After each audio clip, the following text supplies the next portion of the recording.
I know we're late, but isn't it more important that I love you, baby?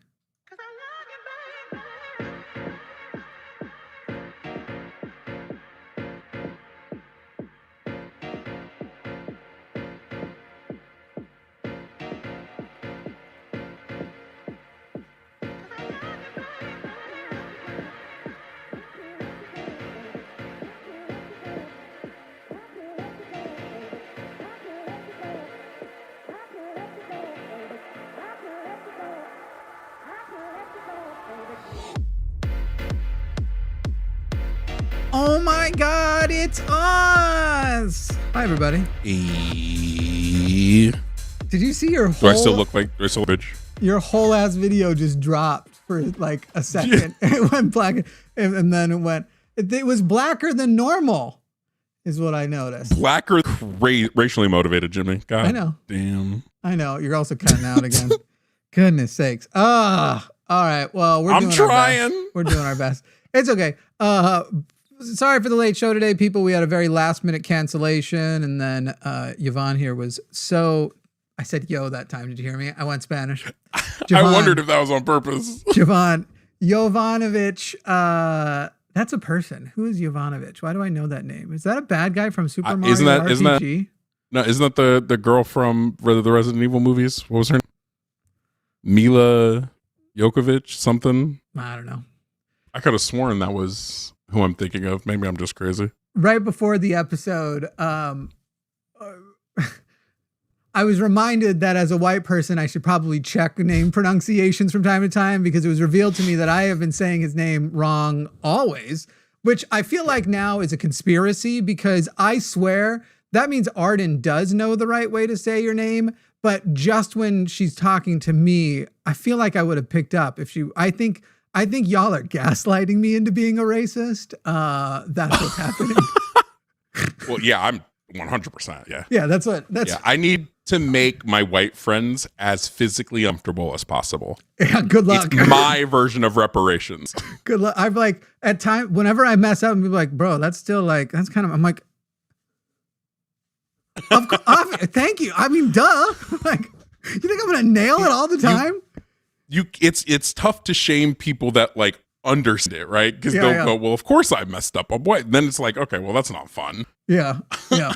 I was going to say something horrible. Like, you should see what I pull out when I accidentally do something sexist, but that would be much, much worse. Yeah, that would be like, that would like stack the sexisms. They'd be like, oh, it's like a sandwich. Yeah. Yeah. A sexism King sandwich. Of sandwiches and sexism. That sounds delicious though, in a way.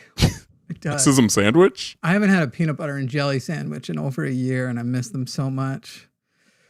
I can't eat anything from them. Oh, okay. I was going to say, it's not illegal. It's not like tricks. It's not for kids. It's kind of illegal for me though. I actually can't. All right. So people, why are we here? I forgot. This is the Sunday show. I'm Jimmy Snow. I want to hear you say it one time, and then I'm going to repeat it, because now my brain wants to go to the name. You know that one that's like spelled ridiculous? Siobhan. It's like Shiobhan. Is that how you spell Siobhan? Yes, Siobhan. Yeah. I don't think isn't it just SIO?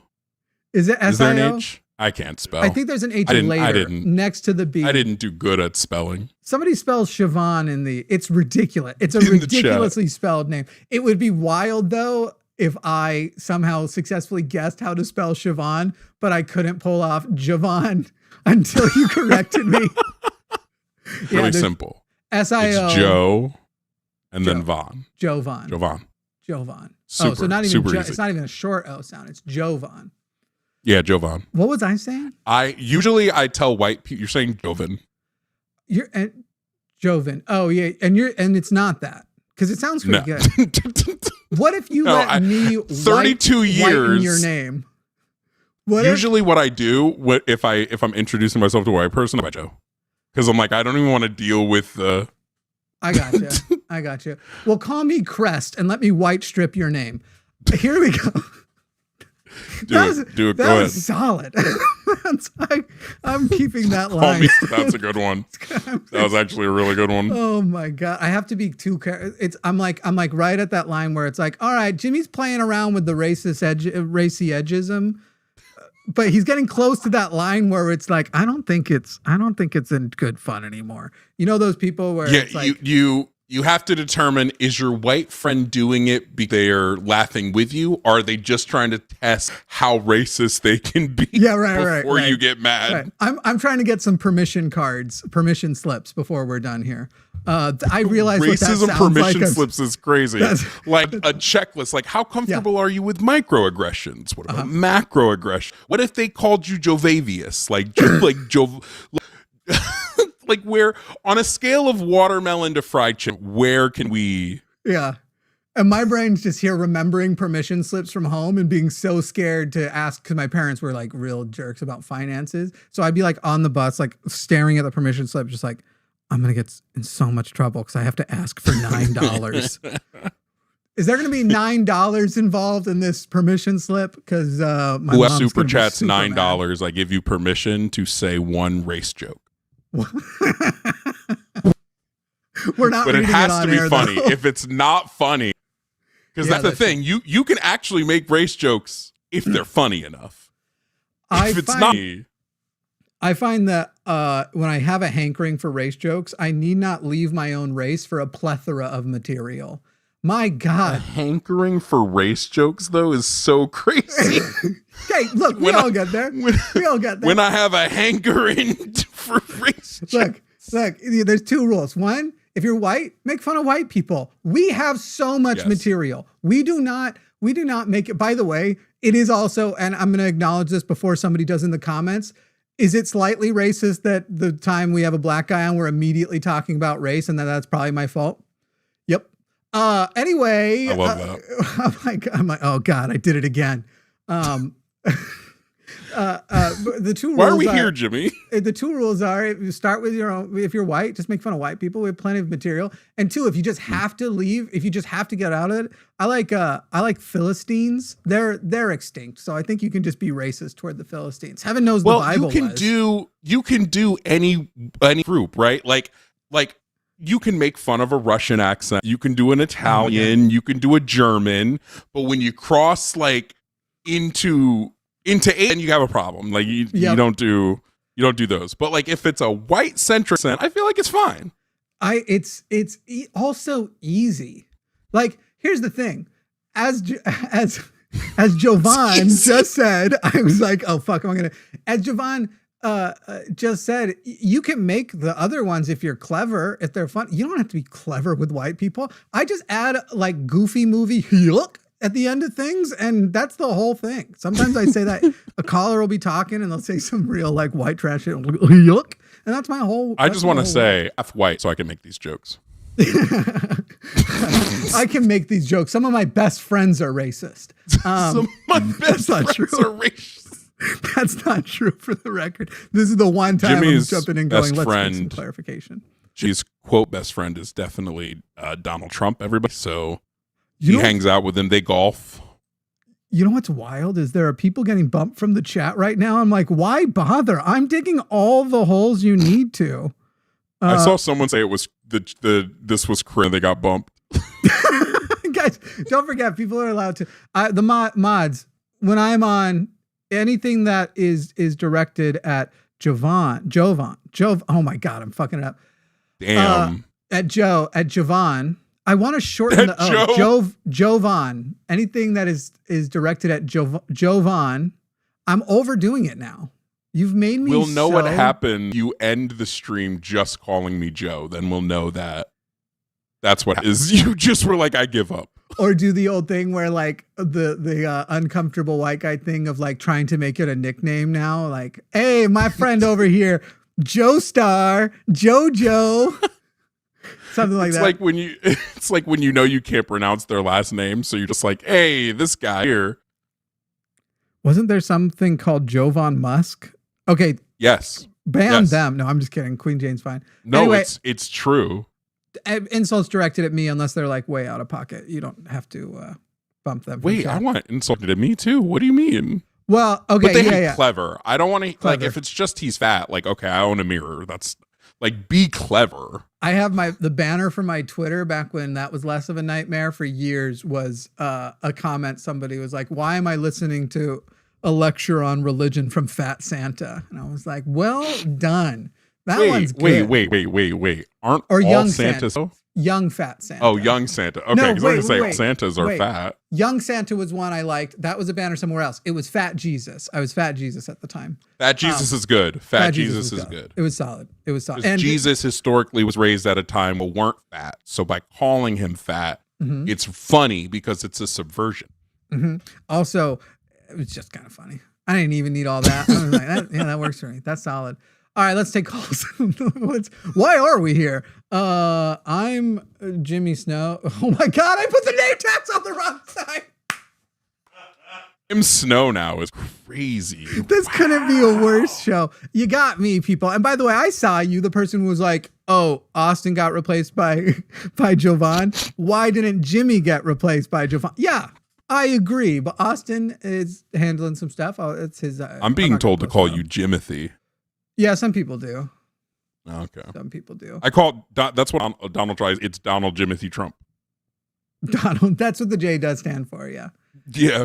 Yeah, that's true. That's true. You know, people are saying that it is the best middle name. They're eating the dogs. They're eating the dogs. They're eating the cats. The hands, though, like it doesn't work. Because when you are going to take a call from Clay in Ohio, you are on the line with Jimmy and Jovan. Jimmy and Jovan, how are you guys doing? Thank you for saying my name right, Clay. I did mess it down. No problem at all. Quite the conversation. I appreciate you guys having me on. Hope you guys' Sunday's going well. It's been better. Yeah, I feel exposed is the thing, you know? Anyway, go on. No, it's all good. But do you guys want me to kind of jump right into my topic? Was there something that you guys wanted to discuss first, or? Nah, it's you, bud. Save us. We've been towing the line. I hope you got. Okay, yeah, no problem. So one of the biggest, I guess, arguments against God that most atheists, as you guys already know, I'm sure, brought up by most atheists is the issue of suffering. And so my topic today is just a little bit of a response to that. And real quick, I need to clarify before you go further. Do you believe that that's an argument against God or an argument against Christianity and the Christian God? Because it's actually one and not the other.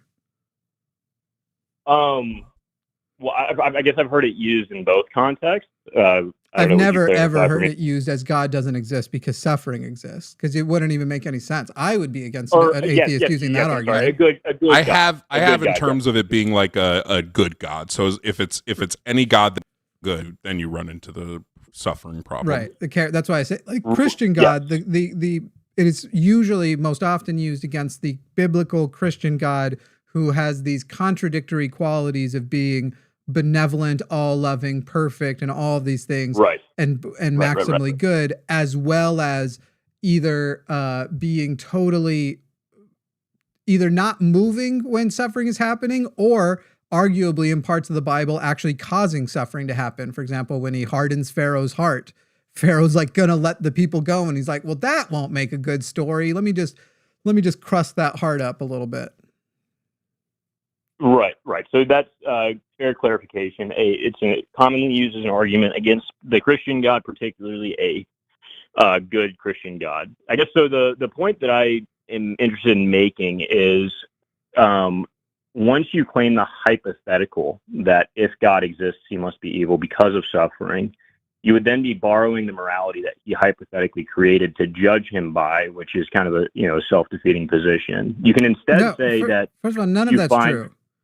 None of that's true. But again, we're sticking to God existing or at all. And so I guess if you're here to create an argument for the existence of God, or the borrowing morality thing is a thing Justin Peterson does. I don't think you're going to find that either of us are moral objectivists. Morality is clearly subjective, but you can defend it by objective means and say, my morality is superior to yours because it's going to work for more people or whatever else. And here's why. And you make it it's subjective, but with objective appeals. But if you're just saying like, I feel like your thesis is going to be whether or not there is suffering does not mean that God actually exists. That could be part of it. Maybe Okay, maybe I you'll get agree. some more clarification once. All right, go ahead. Yeah. So, but you can instead say that you find the description of the Christian God to be evil if that's your analysis, but you can't concede that the premise of his possible existence and rationality. Sorry, I'm reading it. But once you concede that, this is an argument that I just wrote before I came on to the show, but once you concede the possibility of his existence, then you're conceding to a God that created morality. So you would be inherently deferring to that morality to assess him by. That's right? just a semantic game, though, because what you're describing, basically, you're saying to like even fight against it is to accept he exists and then use his parameters of good. No, of course it isn't. It's just to point out the hypocrisy of the position, just like we do with science all the time. Somebody puts down a hypothetical and no, within the own terms of your experiment, this thing, you've come to this conclusion, but a previous part of your experiment actually excluded the possibility. So even if your conclusion is correct, you have to go back and change the parameters. So I guess from the thing you were saying earlier, it's fair enough. It's right enough to say like, sure, you have to borrow from the God described or biblical described version of good and try to not leave it if you want to point out the hypocrisy of him saying he is all good. But you can point that out without actually saying, and therefore I am adopting that truly is what's good or not. It would be two separate things to point it out as hypocritical or to point it out as that God is evil by my secular humanist morality. But none of these are remotely useful to discovering whether or not God exists. But I also agree. I agree. None of these are remotely. But I guess what I'm saying is once you... Wait, hold on. Yeah, go ahead. I want to say something real quick. Yeah. I think typically when you have these conversations, at least when I do, oftentimes, at least like to claim that like, well, bad things weren't created by God. So we know that there are things that exist in the universe that God did not create, because they'll tell me time and time again, well, God didn't create evil. Evil is just, they like to call it the absence of God, whatever. So this would lead me to believe that there are things that exist in the universe that God did not create. And I would be on the side of Jimmy and just like morality would be those things, right? Because we both believe morality is subjective. So I would just say morality, even if we're operating under a framework of existing, morality wasn't created by God. He just gave rules, moral rules for you to like go to heaven with him, basically. Like, hey, I don't create morality, but these are the rules you have to follow if you want to for all eternity. So a couple of things. First, just a clarification. I agree with everything you guys are saying, as long as when somebody makes the statement, they don't use the premise if he does exist, because that grants every claim about the Christian God. And so you can say, look, I think that the description of the Christian God is problematic for X, Y, and Z reasons, Pharaoh, etc. But it just doesn't. The statement of I'm just kind of attacking the statement of if he does exist, then he's evil, because again that grants and concedes everything about the Christian God. No, it doesn't. It absolutely doesn't. Your point of Jovan, I would say that the essence of God is morality. He's not. Okay. It's not a separate thing, and that evil is a corruption of the good that he created. First of all, if he does exist, does not mean that everything that is said about him necessarily then becomes also true of his character, right? If Donald Trump exists, every way Donald Trump has described himself does not become necessarily true. If the Christian God exists, he need only be a liar he could exist and be responsible for the book, but also be a liar, and therefore many of the things. So as far as the definitive way you're speaking, since you're kind of, let me finish. The Bible doesn't claim he's a liar, Let me finish. Of course, okay, the Christian. Yes, sir, go ahead. Why would it claim he's a liar? Wait, the Bible definitely claims he's a liar. Donald Trump doesn't claim to be a liar either, and yet we all know him to be a liar. And so, first of all, it does claim he's a liar. Like literally in the story of Adam and Eve, he tells Adam and Eve if they eat the fruit, they'll die, and then they don't die. Yeah, that's true. He lies right. It doesn't necessarily say he's a liar, but he does lie in the Bible. Yeah, I don't know. It's the thing, you're making these like semantic arguments essentially. But if you say this, then you have to grant this and this, because you just want to make, I guess, the conversation longer, which fine, some people that are super, that's what all the philosophy conversations tend to be too, that I just get annoyed with and go, oh, so we're just sniffing our own farts here. But you're making a semantic argument while also failing at certain semantic arguments. If I say, if the Christian God exists, that doesn't mean that I'm saying, and everything about him is true, but also it's not, these aren't arguments that I would generally have. And that's why you won't go through our whole catalog. I dare you, if you have no life, and find a time where I said God's existence relies upon whether or not he's good or evil. And absolutely, you could say, if the Christian God exists, then he's evil, but mean, if the Christian God exists, then by the standards that are set up in the Bible, he is evil because he contradicts his own standards. He calls things like lying a problem while lying. He calls things like murder evil while murdering. And so then it just comes down to, when magic is your option, of course you're going to be able to get out of every corner, which is why I don't even bother worrying about this. Cause it's like, if I come to you with all those arguments, you can literally just say, yeah, but God's allowed to murder. God's allowed to do anything. And if he does it, it is moral because he does it. And he defines that which is moral. As you kind of mentioned, God is the essence of morality. And it's a meaningless thing unless we actually establish whether God exists or not. And these sort of philosophical morality conversations just rarely pique my interest, to tell you the truth. I'm not trying to call you boring. I feel like it's a good way to prove it doesn't exist. I don't know if that's just me. It's only relevant if and once you've proven the existence of God. I totally agree. I just know you guys are pretty well versed, and we can jump into my next favorite argument when it comes to actual existence of God. But I just was interested in maybe giving you something that you guys don't hear as often. I'm sure you have heard it, but not quite. I'll say this: the biblical God is not coherently and clearly defined, and that which he finds moral, and that moral standard, and any moral standard he would be held to, is also not clearly defined. And I feel that is most evident in the sheer number of extreme differences between the great many sects of Bible believing religions. And so, right. Well, just because you have a bunch of disagreement, though, doesn't mean that there's not actually a coherent, true answer. You could have two people. One person think 2 + 2 = 5, another think it's 6, another think it's 4. There's still one correct. Right. And what I'm saying is, it isn't clear that 2 + 2 = 4 is in the book, but there are a lot of equations. Explain that for me. So you're saying it doesn't mean it doesn't exist. So, and you're saying they could say 2 + 2 is 5, 2 + 2 is 6. And I'm saying, yep, all of those are in the book. And whether 2 + 2 = 4, it is yet to be demonstrated to me that is in the book.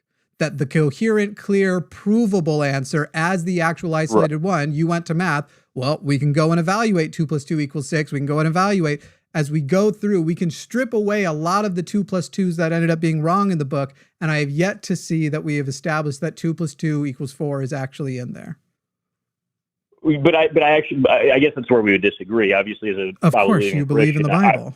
And you think you have it right, and everybody else thinks it has it wrong. And your method for getting there isn't something like actually doing math. It's going to be personal revelation, deep thought, and it's these philosophical exercises that virtually everybody who takes their religion a little bit more seriously at some point does, but usually with the desired outcome of having the one true truth.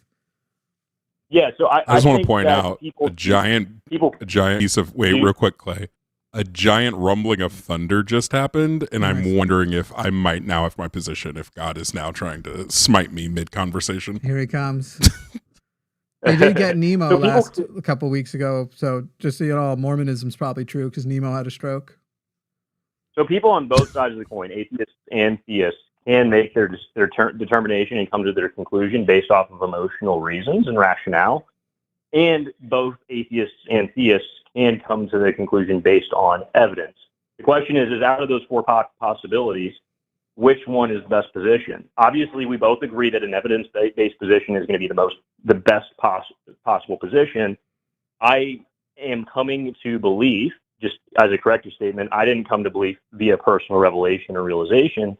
I came to believe via evidence, and then the personal revelation and emotional nature of my faith followed. So which evidence was that? The evidence does, and what one, and I kind of mentioned this last time on the show, what one finds personally convincing doesn't determine what is or is not evidence. Mhm. So if you're personally not convinced by the evidence that does exist for Christianity, it doesn't mean that the evidence isn't actually convincing, and it doesn't mean that that there isn't evidence. It just may not So be. what What is the you evidence that you found convincing? So it's probably one of the most common ones, but I do think it's the most compelling, is the cosmological argument. Everything that begins to exist has a cause. The universe began to exist, therefore the universe has a cause. And so a lot of atheists will say one of two things in response to that. Okay, well, then what caused the cause? Or they'll say, well, God is in no way, shape, or form a part of that conclusion in the cosmological argument. Mhm. So the first point I would say, By the way, to you ask could the also question- add a third one because it's becoming more common and was usually my my assertion is, first of all, the very first one is only we have a very limited observation set. So the very first premise we don't actually know to be true, but we also don't know whether or not the premises should apply to things, whether or not the universe itself would have that same quality. So, in other words, everything Right. within the universe that began to exist Yes. certainly has to have a cause. Now, yes. that would be So, another. But then also, the fact of the matter is the current developing physics models suggest that the universe never did begin to exist, that it has changed forms, that there was a Big Bang, but this concept of before is getting kind of more of a treatment. And so the universe as we know it exists since the Big Bang, but that doesn't mean that that was the first moment of existence, or whether moments are actually coherent. And so the problem with the cosmological argument is very simply put that if you're going to use it for God, you don't actually have a great argument for God. You have another God of the gaps argument, because it is simply going, here is another gap that science can't fill because we don't have a good understanding of the beginning, quote unquote, beginning of the universe, or the universe as we know it. And therefore, as I put these arguments down, not knowing what the state of the universe was or what laws it held to before that, it is simply a God of the gaps argument. So I find it ultimately entirely uncompelling. Doesn't mean it's wrong. Again, as you pointed out, we might find out information in the future, but I don't think that information currently exists to make the Kalam a compelling argument, because I don't think the first premise has been demonstrated, nor do I agree with the second premise anymore. The third, therefore, the third premise falls apart too. Yeah, so my response to that would be based on what we've currently observed, which is everything within our own scope. As you mentioned, it's limited to the universe, but everything. Oh, way less than that. It's not limited to the universe. It's limited to our little piece of the universe. Yes, our telescopes, so on and so forth. There, but with how we do science is based off of what we can observe, and therefore, based off of what we can currently observe, time, space, matter had a beginning. And the universe and things that have. No, I'm sorry. No, the based on what we mean that. That's to address your second issue, but let me just finish with the first issue. So, things that begin to exist have a cause in our limited scope. So, based on the current best science and ways in which we conduct it, things that begin to exist do in fact have a cause. And if that does apply to the universe as well, which I know it sounds like you and I disagree on that. I actually do think that current cosmological models actually do continue to show that time, space, and matter. Have you called when we have the PhD physicist on and talked about that with him? Because I think he's going to tell you that you're incorrect on those models. It's part of why I brought him on. I could defer to you, Raw. We could both defer to different physicists that would, I guess, say different things. But the general consensus at that time matters. Clay, can I just ask why even? Clay, why even if the universe is a beginning, why is that beginning God? Like I don't you're linking the chain and the fence in a really weird way. Right. So that's a good question. So this is where the gap-based accusation comes in, is they say, well, why then fill that space with God? The issue is the inherent attributes that one would come to, something that would be timeless, spaceless, immaterial, powerful. Those are attributes that we would describe as God. We've just put a label on it with that God. So we're talking about a system and a set of observations that inherently describe the attributes of God. It'd be like if I were to come to you and say, look, I drank something that was hot, that was bitter tasting, that gave me a lot of energy, that was liquid, and you'd be like, oh, okay, well, that's coffee, right? And that's what we're talking about with the Klamath argument, which is, again, why I find sure, but what if I actually just drank a microwave Gator? Yeah, that's fair, but you understand the illustration that I'm making. I just find it silly, to tell you the truth, because I'm fine with people who want to basically be like, here's where I can't let go of anything, and I just can't let it go. I know better or whatever, but my brain can't let it go. So I'm sort of appealing to this to justify some kind of deism.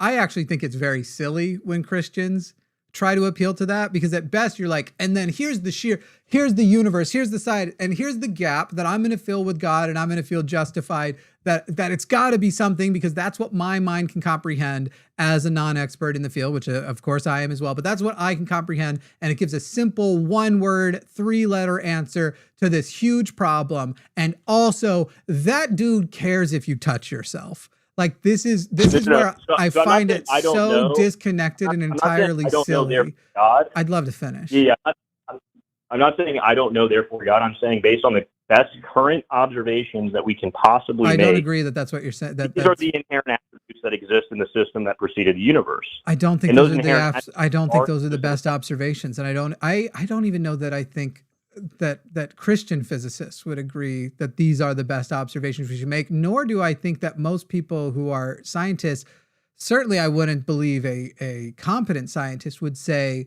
make large conclusions, say the conclusion of, call it a theory of God instead of a hypothesis of God. If you want to say that right now you have a strong place in your heart for a hypothesis of God, look, we've been there. I've had what's it called? Simulation hypothesis. Bro, anytime I get high, I'm like, it's definitely a simulation. I feel that. We get there. But you're wanting to almost jump to like, the best thing to do now would be to assume it's a theory of God, and that's going to put you in the best place. And I wonder why that's more appealing to you than just going with the, like, there isn't sufficient reason to actually believe there's a God, and therefore I should stick with the I don't know. And I'm wondering if we're going to get into some Pascalian justification, perhaps. But I'll never understand why Christians use God outside of space and time anyway, because it's not the same God that's written in your own book. So it's just like whenever somebody says, well, God must exist outside of space. Yeah, it doesn't make it. It would be two different guys. Because if you're just saying there must have been some being that sparked the creation of the universe, okay, I don't believe that, but maybe. But then to go and it's the God, that's like two things that's a square peg in a round hole. Clay, have you ever read the book Sapiens by a chance? I have not. But real quick, is it okay? So I want to respond to some of what we've discussed so far, and then we can get into Sapiens. But so the problem, though, is we're left with two possible. Go ahead. Well, I can respond. I don't mean to be rude. If you'd like to go ahead, you can. I mean, I just want to, before I forget, is all. Thanks. Well, that's kind of where I am, too. There was a reason why I was bringing it up. I think that as far as your position goes, and even our position, I think we know each other's positions. I think that you are a thoughtful person. And the reason why I'm bringing up the book Sapiens, and then I would also bring up the series by David Fitzgerald. I'm trying to remember it's on my shelf outside. I can't think of it off the top of my head, but somebody in the chat will put it. I feel as you're sitting here and going, okay, here is the gap. And let's say you legitimately feel like the Kalam has opened up and it's like, we can put something there and surely there is an answer. To me, to be as thoughtful a person as you, which I'm not joking, I think you are thoughtful, and to then fill it in with God, to me, not only reeks of being God of the gaps, but also being a sort of God of your personal bias, the God of Clay's bias.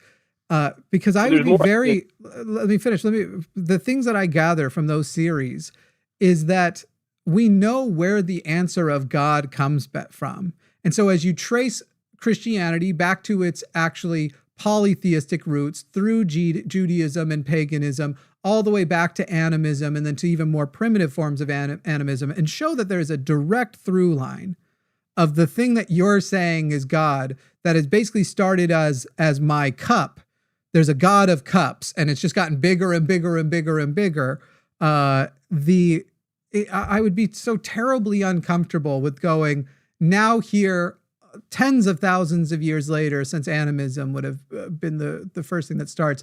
I'm just going to stick to that through line of it's still this one, and especially with Christianity being the answer. That's why I said earlier, it seems to me so silly that a person with a Christian worldview would try to resort to deistic arguments when deism and Christianity have so little in common. Well, so there's different types of evidence, obviously, for different elements of what it is that I believe, right? There's the evidence that I defer to that's deistic in terms of the Kalam argument, and then there's evidence that's specific to Jesus. So you have to look at each claim about God or about no gods individually on a case-by-case basis to see what has the best evidence to support the reality. We would never to Jesus, though. We wouldn't even be able to get to Jesus. We wouldn't be able to get to Jesus because you first have to reconcile with all of the things that this model does not fit in with in just the beginning of the Bible. Like all of the things that, because of going off of Christianity, we have to make the claim that the Bible is true. Then this immediately alters when we try to claim that God is this creature and this being that exists outside of time and has all the that all falls apart as soon as we start look at the Bible, especially when we factor in like the actual creation of the universe. So if we're saying God created these, and then we're saying, well, but it's exactly like it is in Genesis. Everything like the claim falls apart instantly. Yeah. I think you have an audience of at least the two of us. Maybe people in the live chat are different who you're not going to get us with the Kalam. It's not going to compel us, but you said something there that's at least fine. Interesting to me.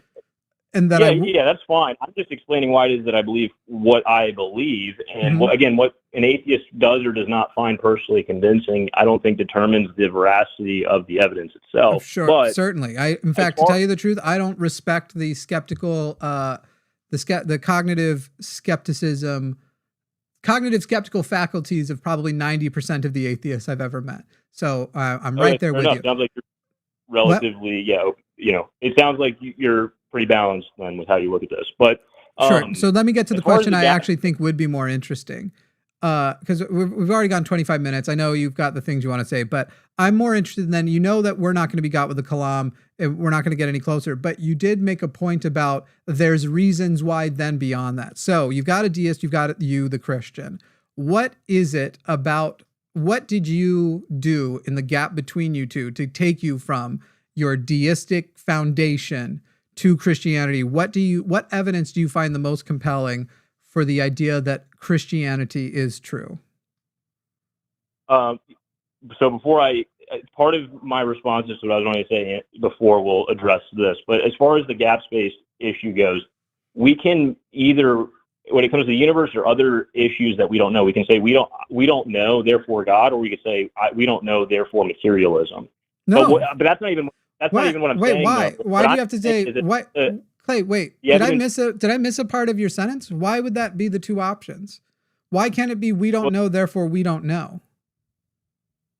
No, but what I'm saying though is deeper than that. It's the evidence itself is inherent to the descriptions of what we would consider a God, as I said earlier. Okay, well you acknowledge what I just said. But it's not evidence. Am I wrong in saying you don't have two options? You have, first of all, you have anything else someone could fill in. So I don't know that God and materialism are the only two options besides I don't know. But you also have call it an agnosticism. Call it for the purposes of our conversation. I'm just relegating it to those two because, of course, there are thousands of others. But for the purpose of our conversation, you've literally eliminated my position.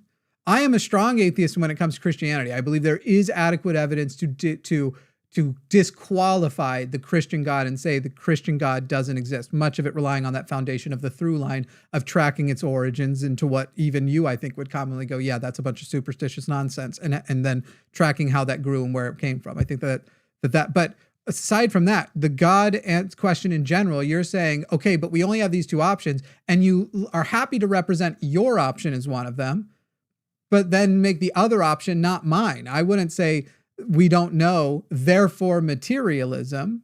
Materialism seems to be the only thing we can rely on. So it might, in a practical way, live as though materialism is accurate until shown a better way. But as far as the actual answer to does a God in the universe or outside the universe exist, of course I don't know. I couldn't. Right. I just don't see how living as though something is true is different than making the claim that it's true. I know it's not a verbal claim, but it's living as though it's true is living as though it's true, right? So as yes, far you as do. Of course you know. Of course you. Yeah. You right now live as though you live in a material world also, even though you aren't a materialist, and you live as though you aren't an NPC in a simulation, at least from my observation, because presumably you believe you're not an NPC in a simulation. However, you can't prove you're not. Yeah, right. It's just a matter of what has the best evidence to support it in terms of the positions. You're living, but Clay, you're not providing any evidence. The problem with the argument is you're just going, there's a lack of evidence for anything else, therefore it must be God.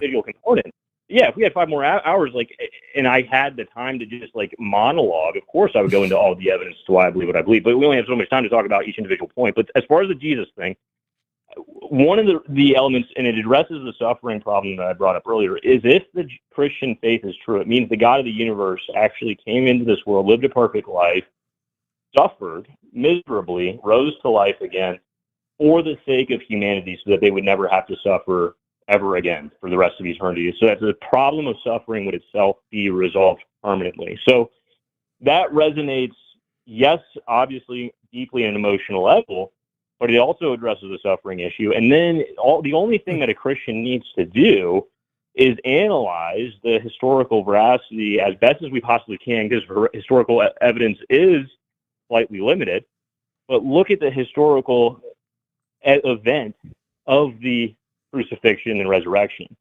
And I think as long as you guys aren't mythicists, I mean, are you guys mythicists?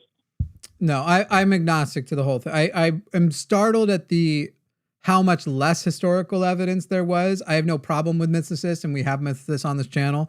But I currently resort to that there is probably a historical figure to whom the stories are attributed, but I don't believe the contents of the stories as having occurred most likely. Okay. I also I don't buy the Jesus lived a perfect life thing. I don't buy it. For example. Okay. Yeah, well, so he would only be able to do that, right, if he were God. So I know, yeah, that makes sense to why you wouldn't buy it. But so we could go back, and I know your response would be, well, no, I just don't believe that's the consensus. We could probably go back and defer to different. I actually wouldn't even care if it was the consensus, because we could find periods of time where the actual consensus was that Jesus existed and was the Son of God. What I would care was whether or not there are reasons to appeal to consensus, but I would care mostly whether or not it fits the reliable model of a natural material world and whether or not it passes a skepticism smell test. Yeah. So what I mean is I'm anticipating a response of, different figures, historians disagreeing about different things. As far as I'm aware, and the reason why I'm convinced, and I think it is the consensus, I think that most authority figures and historians on the issue do agree on a few minimal facts. First and foremost, that Jesus existed as a human being, the same way Muhammad did. Secondly, that he died on the cross. Third, that his followers claim to have seen him risen. Fourth, that his followers went to their deaths for this claim. The historical figure of Paul and the rapid expansion of the early church. These are things that, in combination, none of them in an isolated way. Well, and then we had, obviously, a changing of the course of history. And we even today have massive reports across the Middle East of dreams and visions of Jesus from people who've never even heard of him before. No, okay. First of all, that's the first one where I'm going to go with not true. Case details. First of all, it's impossible to know whether or not a person has been exposed to Christianity in this world in any amount at any point in their life, because we can't scan a person's brain and see if anything is in there as a memory. It's also impractical to think that any individual who, go and talk to those people on that island where the one missionary, which even he tried to, who knows what he could succeeded, but go and talk to people who have never had contact with greater civilization. Not only do we know not only can we suspect that none of it, that sort of thing has happened. You have actually people who haven't interacted with greater, the greater civilization of the world for centuries, who don't have concepts even close to our own. And the whole, anytime people want to say this, like, yeah, and so saw, and usually when you go and you look at the individual claims, there's almost always ginormous details missing. And I'm only saying almost always, not because I'm aware of times there weren't. I'm open to the idea that you're going to show me times there weren't, but then at the end of the day, it will still all be reported. And none of what you have described so far, everything you described, I just went ahead and sat my brain back in Sunday school in 2004 and pretended you were talking about Joseph Smith, and all of the things still applied. And you'll find that every religion, that it works that way. Muhammad, by the way, Mormons believe way crazier stories than just like somebody had a dream. Mormons believe like the 3 Nephites show up and save somebody from death. And then like, but don't tell anybody until you write a book on your deathbed, wink, which is about as good as the Bible was written as well. But there's also so many more things to your book, to your claims about the Bible itself, that if we are going to talk about consensus, there isn't consensus on who the authorship was. And certainly there's no consensus that that number of witnesses verified anything. I can write down right now that 500 people saw that my penis is 14 inches. And yet I wouldn't even want that. That's too much. But but I believe you, because you said 500 people saw, 500 people saw it. So you correct.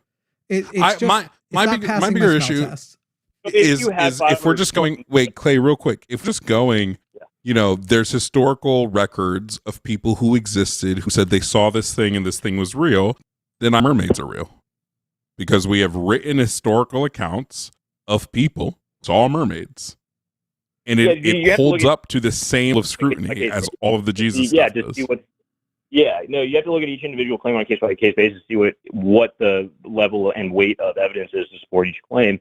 My point of view, again, isn't contingent upon any particular individual piece that I bring to the table. It's a collective examination and evaluation of reality as I perceive it, and as we all perceive it, but obviously have different understandings of it. As far as the visions go, and the dreams, visions, and I would say near-death experiences can be categorized in the same boat. I agree with you guys as far as the failure of anecdote in and of itself. The problem is once you introduce verification and collaboration to these visions, then you introduce an element that is new and I think has a best explanation that is metaphysical.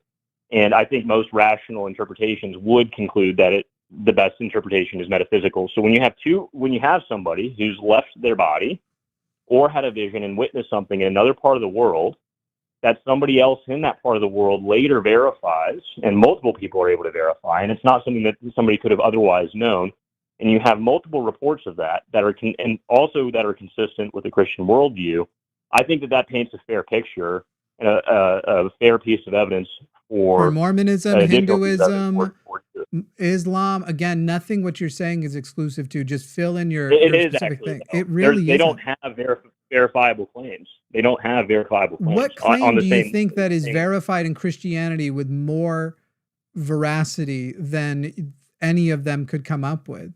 Because as far as these miraculous things, you are talking about verifiable miracles, right? Not just verifiable mundane things. Yes. Okay. So many people bore witness to, especially I want to say Brigham Young even more so, miracles done by Brigham Young after they get to Utah. Is that verifiable because many people did, or because we actually can go back? Because it sounds like you're saying many people verified via what? Vision? Via what is the verification method?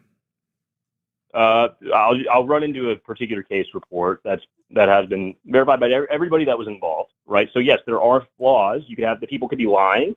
They could somehow have don't even need that. It. People could be wrong. People could be in cults. People could be depending on what it is. But I'll go into this particular case. Yeah, what is? Yeah, can you? Because I'm so lost at what the claim of what happened is. So there was a woman named Naomi. She was in, I believe, I don't know, either Iraq, Iran, or Afghanistan, Islamic country, and she had, per her report, she had never heard of Jesus, never really knew who he was. And this is in Lee Strobel's book, Case for Miracles. I'm sure you guys have heard of Lee Strobel. But she had So wait, she was raised in the Middle East in either Iraq or Iran, but had never Jesus. But what? How is that possible that she was raised in this area of the world and never heard about Jesus? By the way, who is a figure in Islam? Yes, he is. He's considered a prophet. And is a figure, and then also is a figure in just general society as even if you can't avoid the radical elements of the last several decades without hearing about Christianity, as Christians would have largely been painted as this particular case report. And honestly, it doesn't matter a whole lot whether or not she had or had not heard of him. Kind of does, because you included the detail. In fact, earlier you included that as an important detail. That like the evidence is sort of more than an anecdote because of that reported quality. In general, yes. Not per this individual case report. It's not relevant to this particular case report. So she said she had a dream in which she encountered a man in white glowing figure, more peace than she'd ever had before. It was unlike any dream she'd ever had before. And this man, and they were standing next to a pond, and this figure told her, "I want you to meet my friend." And there was a man behind him in a red shirt, glasses, dark short hair, and she'd never seen this man before. Santa Claus? And so it was me, actually. To me, it's Santa Claus specifically. She wakes up, and that's essentially the dream / vision. And the next day, she's in the market, and she sees this man in her dream. From her dream, she runs up to him, and she says, "Hey, it's you." And he responds with, and he just so happened to be a Christian missionary in a pretty hostile part of the world for Christian missionaries, where there really aren't many Christian missionaries. Oh my God, the coincidence is insane. And she identified him as the man from her dream. She approached him, at which point he told her who Jesus was. So it's an isolated instance, but when you have enough of those, it paints a collective picture that for me is pretty compelling, and to the point where if you were to say that it's not, I think would indicate bias. Well, look, I'm up to 200 people confirming in the only record that makes the claim it's 14 inches, that it is 14 inches. I don't know if you've checked the poll in chat. I just want to point out, like the Bible, I didn't even include the option of the no. So I'm up to 206, actually. Sir, you have just given the height of anecdote via testimony as what you're describing as evidence. And sure, it's called anecdotal evidence, but the anecdotal part is kind of the modifier that's meant to make that almost a tad ironic. And again, I grew up in the Mormon church. That seriously is one of the weakest miracle stories I have ever heard compared to the kind of shit you just hear about what happened that week to the people in testimony meeting. Yeah, when you look up, just real quick, when you look up these stories, every phenomenon still requires Clay, I just want to point out something real quick. When you look up these stories, I'm finding stories. Now, maybe you've heard like multiple stories and you're combining them all, but it seems like you're coming bits and pieces from other stories into one story. Are you talking about this particular one that I just reported? Yeah. I'm showing that story is about a Muslim man, and then I see the same story, like it's a Muslim man who had the dream and he went to a market because he dreamed of a man in white. Other story about a Muslim man who was man in the market that a woman saw. It seems like it's just is Jesus just coming to everybody the exact same way? Unpause. Yeah, he actually is. And that's part of the point. He is. That's funny. Clay, let me ask you a question. If you are in a religious community, is there social reward to a person who has a deeply profound and somewhat miraculous seeming experience that they then report to their religious community? In a lot, yes. Not fine. Okay, fine. Fine. Sure, you can say not all, but you know that's not true. But yes, of course there is. And how is that not a simpler explanation? If we're going to not true for Nathan? Oh, definitely, dude. I mean, not miraculous, but like Clay, I that's fine. I actually like you better because clearly you are not familiar with me. And that's one of my favorite places to be with a person. The I am not the guy that you think you are calling to talk to, because I shit on atheists for not having good reasons all the time. Now, I think one of the best reasons to be an atheist is just that you don't have good evidence, and you can essentially be in the like, dude, I don't know. I don't know the I don't know camp. I don't know atheism, or at least I don't believe whatever. That's a fine enough. But anybody who does come and say like, I'm an atheist because people were mean to me in church, that's a fucking dumb reason. That's a good enough reason maybe to investigate your religion or put it through more scrutiny, as anybody should in any organization where they are bullied. But that's not, we're talking about I'm going to go with most, perhaps all, but it's at least most religious communities. First of all, community is one of the number one appeals for to be religious. I feel like you must even agree with that, because so many people in the seemingly wrong religions are still doing it and getting such positive benefits out of it.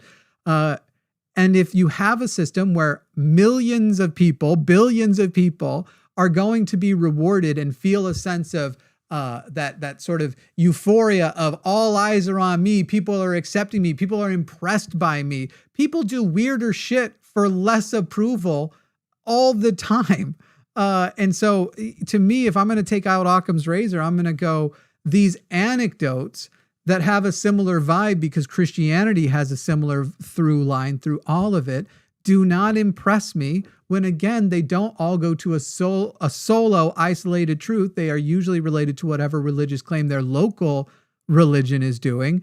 And if you want to minimize it down to, except for that it does all come back to at least some kind of God, there are much better explanations for that you can also trace through history. I don't think there are, though. When you have verifiability with each one of these stories, then that requires zero verifiability in that last story. How do I verify the woman isn't lying? Verificationism is not as simple like you went and talked to a couple more people and got some good anecdotes. What is verifiable about her story? Case report to be verifiability? Would that be convincing enough? Sorry, for you broke out. What'd you say? If it were a medical case report, would that be sufficient in general? No, certainly not. Certainly not. In isolation, no. No, it would be a better place to start, but no, it would not be independently a medical case report, because you're literally talking about. I'm not even talking about when it comes to anything in general. If a medical report said that somebody had their limb amputated, is a medical document in general considered to be a reliable source of report? No, not in isolation. Clay. Verificationism would mean several more steps of verification, not in isolation. Also so frustrating because, like, how do we know this person actually never heard of Jesus? We're going off of this assumption that this person who lives in an area of the world that Jesus came from, whose religion acknowledges that Jesus existed, no idea, never heard the name. I'm never only 125 votes away from 500 verifying testemonies about my 14 inches, by the way. I voted no. You couldn't have. There was no option, just like the Bible. Let me ask you, what would you personally consider to be convincing enough for verification of something that's reported? It's not an inherently measurable concept, the same way historical evidence isn't inherently measurable or scrutinizable in the sense of nothing. In the same way that physics or something else is. So for something like that, what would you personally find verifiable enough? Nothing. If you're talking about anecdotal evidence, nothing. Once we have broken out of anecdotes, then something. And by the way, I'm not even saying she didn't have the exact experience that you're saying she had. I'm saying it hasn't been verified, and it is currently outside of the norm of what we understand to be naturally possible. So if you are going to claim, there's a very big difference. There's a very big difference between Tom claims I have a dog and Tom claims I have a magic dog. I'm going to accept on the surface that Tom actually has a dog with so little stakes and everything, while understanding Tom could be lying and I could be wrong about it, and it's not going to be a big deal. I'm not going to accept Tom has a magic dog on the surface because he needs to demonstrate that magic dogs exist in the fucking first place, and then That's show circular. me that he even That's has circular. one. That's circular. If you say in order for the supernatural to be demonstrable, it has to be demonstrable within my materially defined preconceived notions. Sir, I didn't say that. I didn't say that. You only have to show that those things are, that other methods are reliable in getting you to truth. And so far, the massive amount of religions show that the alternatives are not. In fact, you can much more often find plenty of examples of people using supernatural appeals to things which they have demonstrably been duped by. Then you can find a single case of, hey, here is a supernatural claim, and we have good reason to accept it. All you would need is one. But even here's the thing. All you need here's is the one problem. what? One like sufficient, like truly sufficient by both of our standards account of the supernatural in order for it to be perhaps, but sufficient by my standards. But I will tell you, if I witnessed a supernatural thing and felt it met my standard, I would then, as an actually competent skeptic, also want to make sure that my standard was adequate, because it would be such a large modification to my understanding of reality. And so I wouldn't just stop and go, okay, it sufficed for me. In fact, this is much of the way I left religion, was realizing my standard was so poor before. So I would also want to check and make sure that my standard was up to scruff. The problem, and I just feel like Clay, I just feel like you have to concede then that mermaids are real. Wouldn't think you're willing to do, right? Different level of evidence. What different quantity. Wait, I would argue. I would argue that. Wait. Do you know how many sailors wrote about seeing mermaids? Hundreds. Some of them wrote about fucking them, meeting them, kissing them. But again, I'm not going based off of anecdote alone. It's a collective picture of. That's what he just said. Collective. It's a lot of anecdotes that are consistent, even though these individuals were independent from each other. Why did every sailor consistently see a mermaid? So to go back to demonstrability, though, real quick. So if you I just want to make my point here, Clay. I just want to make my point. My point is, these people could have seen something else, attributed it to mermaids, just like if we're saying, like, well, 500 people probably saw a dude. They probably saw somebody. That doesn't mean it was Jesus. Yeah, I agree. But you have to look at, again, just the collective picture. But as far as demonstrability goes, if you say in order for possibility to be possible, it has to be demonstrable. When talking about the supernatural, you're talking about something that's inherently outside of the scope with which you could even analyze it. I haven't even said what you just said. If we say, but if which is the very reason you don't believe it, there may be a great many. Hang on, because you are 1000% getting things wrong again. I have never said that which is not demonstrable does not exist. If it is not demonstrable, you have no real way to accept it, and therefore it is practical to go on living your life as though it does not exist. And you actually agree with that as well, Clay, whether or not you know it, because you are not living your life as though every superstition and everything that everybody has ever claimed to be true, like stupid blue ladies running the world and aliens you are not living your life as though all of those undemonstrable, non-falsifiable claims could be true. The only practical way is to live. I live as if absolute logic exists. I live as though there is a truth that can be apprehended about the universe in a coherent way. And it happens to coincide with your cultural upbringing. Well, it's just like Kalam. These are things that are inherent to, that would have transcendence. They are inherent to transcendence. This is the reason you're a moral relativist. And I understand your argument as to how you're moral relativist. The problem is nobody actually lives that way. Nobody, and their internal response is not that. So again, I don't even know what that sentence is meant to mean. Of course we have biological drives that attach to all of that. We're driven by our empathy, our sympathy, our self-preservation. Some individuals don't have certain elements of that.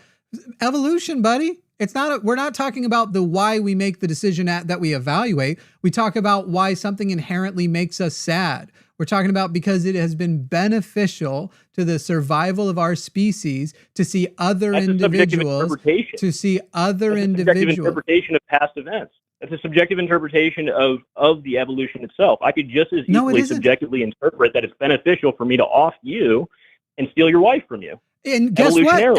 No. Wait. Yes, you're right. Clay, you are correct. You could have that. And you know what? Some people do feel that way. And some part of you has, hang on. You can't tell them you're wrong if you're relative. Oh, yes, I can. I can absolutely say that you are wrong according to a collective moral system, which I can defend has a better net benefit for humanity at large than others. And if that is something that you see value in, then you will agree with it. And if you don't, like if you are a sociopath or a psychopath, then you won't.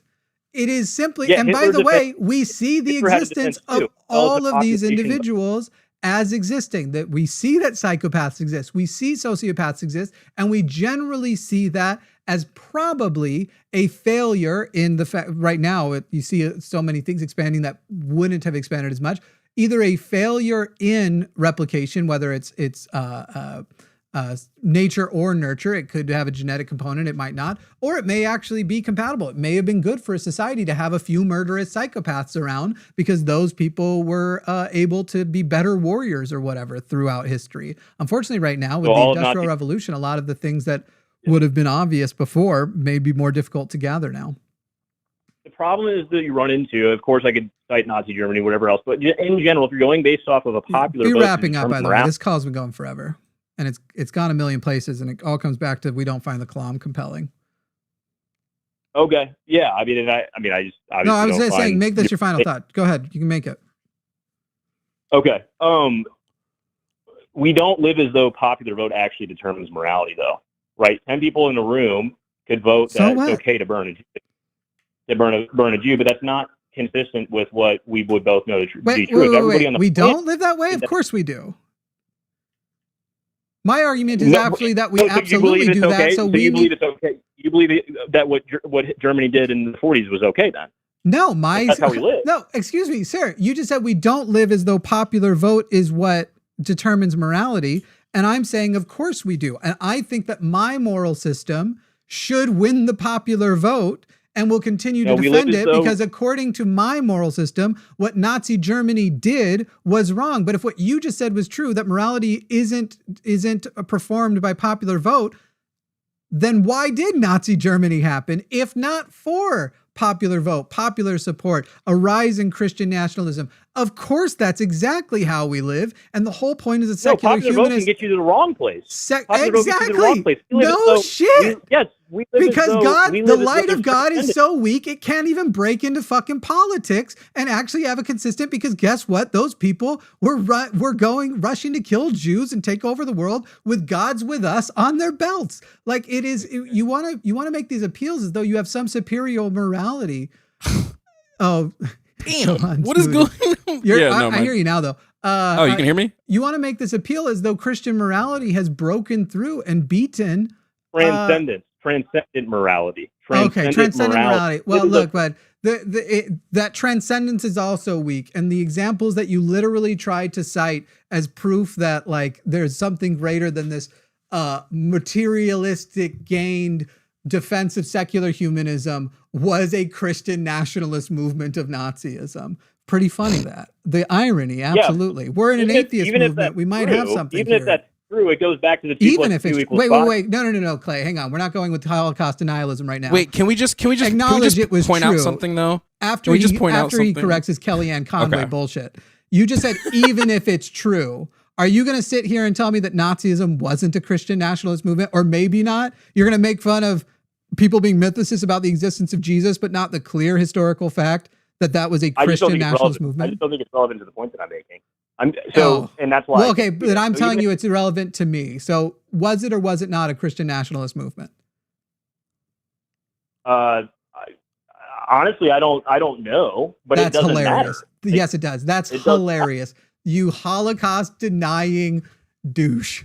Go ahead. You finish up with okay, Jovan, hold on. and I'm hold done on. because that's hold crazy. On. Yeah, we It's just had this relevant. whole thing. Okay, we just had this whole thing. Wait, yes. Clay. We just had a whole thing about relevant, like whether or not replicatable historical events, blah blah blah. And you're gonna say that we're gonna get into this about the most recorded event in human history.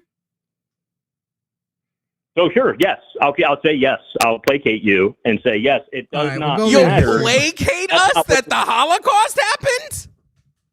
No, that's not what I'm talking about. I'm talking about the Christian All I wanted to say is this idea that like and you know, we can go back and forth all day, but like I hate when people are like, well, morality is objective because of God. No, it's subjective. God is the subject. Can we That's just not my stop argument. calling? That's not my Clay, argument. I'm gonna No, leave but it simply it's what here. your argument boils down to, my guy. Never make a moral argument I'm about saying Nazism again if morality you don't is actually God. know I'm what saying- it was. You're going to come here and say, like, you don't even have a basis now to say whether or not Nazism was wrong or right because you can't actually, you couldn't make an argument Dude, for what doesn't they matter were in the defense conversation. of. It doesn't matter the point that I'm making. The point that I'm It making does. is population vote can be gotten wrong.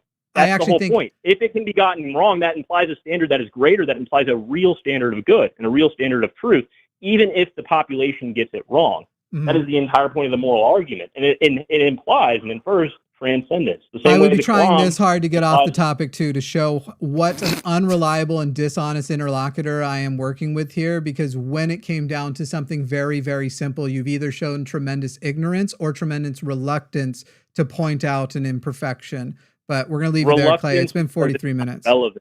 Reluctance because it's not relevant. You don't determine what's It was not relevant in this relevant. conversation. Of Clay, course, it's, you how can't tell can us you that the decide- Holocaust happened. Why are we? You can't tell us the Holocaust course. happened. also a Clay. conversation is two ways. I've answered your questions. I haven't been flippant about it, avoided anything, because I assume there was some relevance to your intake of information. And by the way, you are here not as an objectivist, not as a person presenting only facts, as a computer or a reporter of some kind that's going to stick to that. You are here as another human being. We are here as two human beings, and you've just performed a terrible job as a character witness in your own defense. Last words to you, Clay. I'll give you like 15 seconds, and then we're going to move on. Yeah, I mean, I could say the same thing to you. I could You can't. make this accusation, right? No, That's I not enough. answered your questions, and I let you decide what questions were relevant to you from me. So you can't. I can what? So you can't I can't. I'm sorry. I can't what? Clarify. believe that 535 people have confirmed that I have 14 inches. Go back and watch the call. See you, bud. Thanks, Clay. 535. That's more than Jesus. How did we get to I don't want Holocaust 14 inches. denial? That's That's oh my so goodness. crazy. I know. I'm sure somebody in the comments would be like, technically that was Nazism denial, not blah, blah, blah, blah, blah, blah. And to you, I would say, why are you also a Holocaust denier? You fucking asshole. Like it's 500 people saw Jesus, so that must be true. But you know, 535 people saw my 14 inches. I would not want 14 inches. I mean, at some all. of us are already pre-blessed, so. You wouldn't want it either. Who would want? Because no one would want, like literally only people trying to set world records. What was Ron Jeremy? Didn't he have a? I don't know. I can't believe I'm about to Google this. I don't really like porn dick, to tell you the truth. It's too much. Okay, it's telling me how much he weighed. That's not what I wanted to know. Did you just type was- in how He was many? 5 feet 6 inches tall. That's crazy. Luthien, will you switch the banner off, please? Or switch back to name tags, the wrong name tags. Just hit the number and get it back down to whatever. No, I'll show you. This thing up here, the little icon right there. Did I fix my audio? Do I sound better? You sound way better, and I don't think you've broken out. Literally is just the bit rate was off.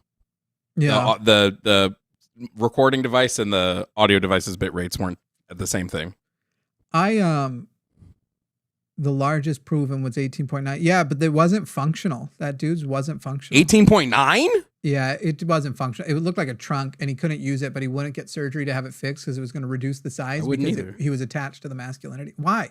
What is the point of having the biggest one? Well, I just feel like that's like well, he could still pee, right? Like he could still go pee pee. Yeah. So then like I feel like at that size, it's a conversation starter. Sure, but who cares if you are not an asexual person, which he was not. If you are not an asexual person, Jimmy, why would you want to start conversations that could never end in sex? Jimmy, Jimmy, there's ways without a penis to still, as this individual was talking about his masculinity and that it is a sign of his masculinity, I doubt he is somehow. It's like when people think you're trans, you're not that. Somebody accused me of being sexist to a trans woman a while back, and I was like, "That's an interesting combination." I call myself a Tim. I'm a trans inclusive misogynist. Okay, I was like, it's crazy to be like, I'm totally accepting of her trans identity, but I also am like, I so accept you're a woman, you're below me. It's like I accept that you're a woman, and because you're a woman, you are subservient. And so I don't think a man whose masculinity it's so important to him to keep the record non-functional dick just to be able to show that he is more of a man than anybody else is probably letting fingers in his butt. Yeah, but you weren't asking about him. You were asking like if I would do it. Oh, yeah. Right? And I said I would do it. Yeah. All right. That's a different. JovanGetsPugged.com. Is what I assumed was what we're getting at. Does that redirect? That's crazy. Does that redirect to the OF? Somebody just Googled it. JovanGetsPugged.com. I'm saying it right now, right? What did I say? Jovan? You said it right that time. At the beginning of the call? You were saying Jovan at the beginning. Jovan. I have somebody who calls me Giovanni, and I've corrected him for 12 years. I like that. And he does it totally unmaliciously. I'd like to, but I'd be like, what up, Giovanni yogurt? Because it kind of sounds like Chobani. And that's a good yogurt. I would probably respond that, in a way that would hurt your feelings, but I love it. Well, if that's how you want to do. Yogurt's like one of the 5 foods I can have, so that would be a very affectionate. I can't. Okay, I couldn't lose weight if I could only eat 5 foods. That's the only reason I did.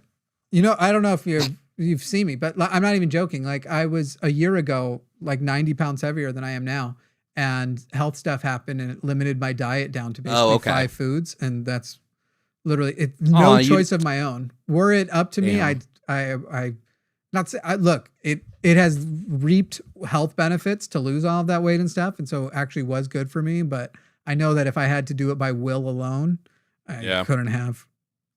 God, I just my partner's here. You could do Ozempic. I actually tried it probably the year prior to all of that, and it actually exacerbated some of my issues. I literally sniff my partner's foods. I'm not even joking. Like I can hear her laughing in the other room right now. I bought her brownies the other day, mostly for me to sniff. She's had maybe one of them, and there's like 5 of them from HEB in the thing, and I just keep going over. They smell so good. All right, we got lots of people on the line. Let's keep going. Okay. Johanan? Or is it meant to be Jonathan? And we just have it is Johanan? Everybody screws it up. It's Johanan. Johanan. Oh. Thanks for having a name too similar to Jovan, so that now I noticed that. It's not actually similar at all if you say my name right. Except for the 5 letters they have, 4 letters they have in common, just mixed up with a consonant, and then now they've added another syllable. Okay, just because it's the same letters. I almost thought I was on first because you guys were like, it was Jovan. I'm like, oh wait, no, that's not. Wait a second, Jovan, did you say it's because it's the same letters? Have we met before? Have you not experienced my level of autism yet? Oh my God. Yes, the rules are, I can't deviate from the rules I know. Anyway, go on. Go ahead, Johanan. All right. I thought Matt Dillahunty was going to be on today, but that's okay that he's not. I'll hopefully catch him sometime as well. The reason I'm on is not to try and convince you about God per se today. It has to do with, so Matt Dillahunty debated a very famous Christian YouTuber named Inspiring Philosophy some time ago. Do you know this individual? I've heard of them, yeah. I might even know them. I don't know even who I know. If they're Christian, I don't know who they are. Okay, but you know that his top arguments for God are kind of an unusual thing where he usually takes in like high-level physics, such as specifically emergent space-time, and he has this quantum, he argues basically that it emerges from the wave function, and then he identifies the wave function with consciousness via. So inspiring, wait, real quick, like then. Inspiring philosophy is a physicist who does this, or is no, he's an apologist on YouTube. He's very popular. Okay. He's been on Tim Pool. So the lowest form of apologist of he's like the highest of that per se though. He's very famous on YouTube. He's one of the top Christian apologists on YouTube. Is this a person you're impressed by? Because it sounds like you're describing. No. What I'm telling you is that his top argument for God came from me. Okay. Okay. And I don't know if you know this, but he has this thing called the emergent universe, okay? And I have a different way of arguing for it. It's actually a bit stronger, and the case has gotten very strong now to the point where we can even incorporate MWI and explain neuroscience correlates and all that. And it was so popular, in fact, it stuck out. J.P. Moreland, who was William Lane Craig's close associate, actually personally invited me to come study at Biola because he thought he liked the argument, okay? All right, so Johan, real quick, I just want to ask, is this going somewhere? Because I don't know you from anybody. Yes, it is. Yes, it is. It is definitely going somewhere. I'm going to explain this in a second here. The reason I'm saying this, okay, so my version of it is space-time emergence from entanglement, which is pretty standard quantum gravity. Entanglement is consciousness, as per IAT and some studies in Trinity University and so on. And then lastly, ultimately, everything arises from a single entanglement defined by the universal wave function, which is also pretty standard physics. Now, who here have you called besides Matt, out of curiosity? Anybody? What? Who here have you called with this besides Matt? Have you called anybody before? Not online here. I talked to people like James Fodor and Tom Jump and so on. No, I meant here at the line. Okay, so it sounds like you're gearing up to on the line. This is the first time me. Okay, it sounds like you're gearing up to try to make some appeal to physics and neuroscience, right? No, I could, but that's not where I want to go with this today. I was going to say that for sake of today's call, you can, I would imagine you wouldn't want to go through the first premise or the third premise because those are simply very standard physics. It's consensus physics. No, I don't want to go through physics at all when we have a physicist on tomorrow. Like, why would you talk to me? So it sounds like you're hang on. Real quick. First of all, your connection is awful. It's so bad, and you're cutting out really bad, which is unfortunately probably, and I literally mean this is the only reason why. If it continues to be this bad, it will probably cut our conversation short because that is another element of my, I can't do it. It drives me crazy. But that sucks. It's not so bad right this second. I didn't know you were on tomorrow. What time are you on tomorrow? No, I'm not on. At 6 o'clock tomorrow, we have Skeptalk. We have an actual PhD physicist there named Dr. Aaron Adair. He's being joined by a medical doctor. I don't know what her specialty is. It may be neuroscience, but her name is Susan Gerber. And they're on at 6 o'clock, and you'd be able to talk to scientists in their field. By the way, when Shannon Q is on, you'd also be able to talk to somebody with credentials in neurosciences. Because I was trying to get a hold of her, actually, specifically. Yeah, she's been...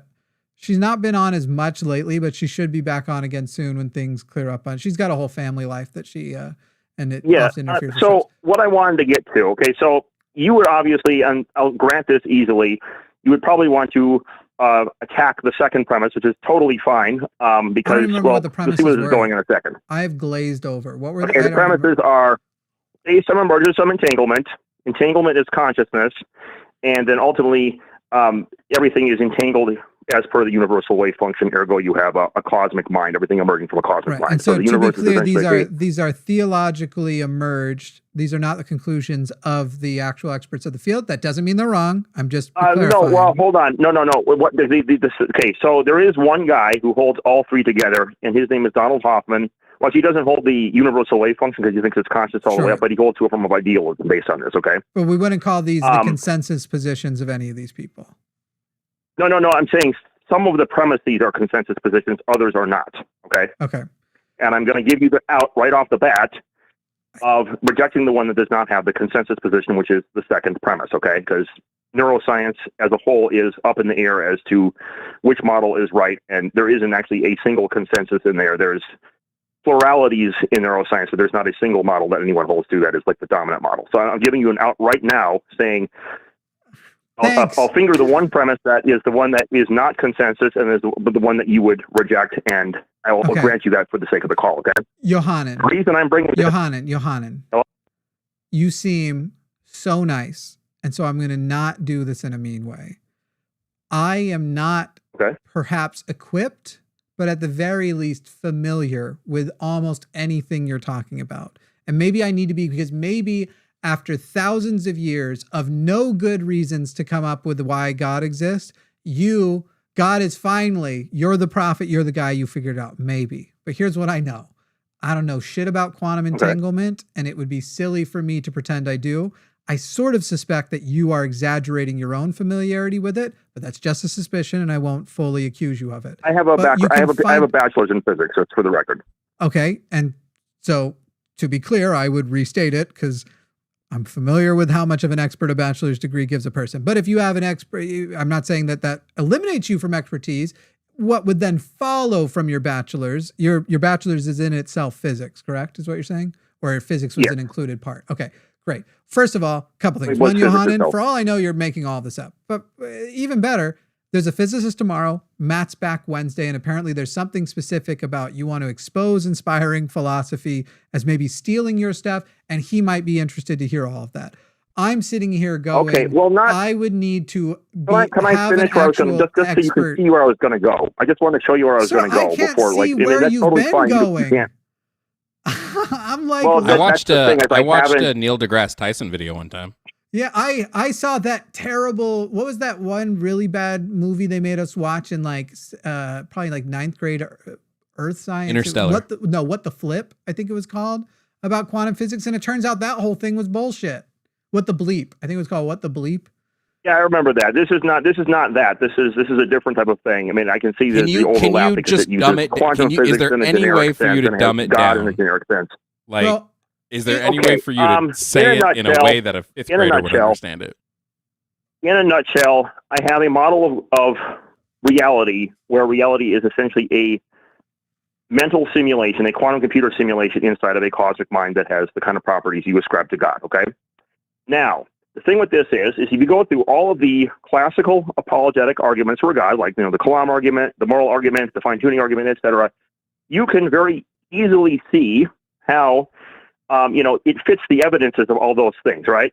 I mean, you don't have to grant the argument, but you can see how it fits them. If the universe is a simulation, the simulation had to be kicked off at some point. And if we're all contained in God's mind, then all values are inside God's mind and all make coherent somehow. That's already something that I understand to currently be in contradiction to current physics models. But again, I don't even know. Here's the thing I don't even know. You're saying words at me. It's sort of this you might be great.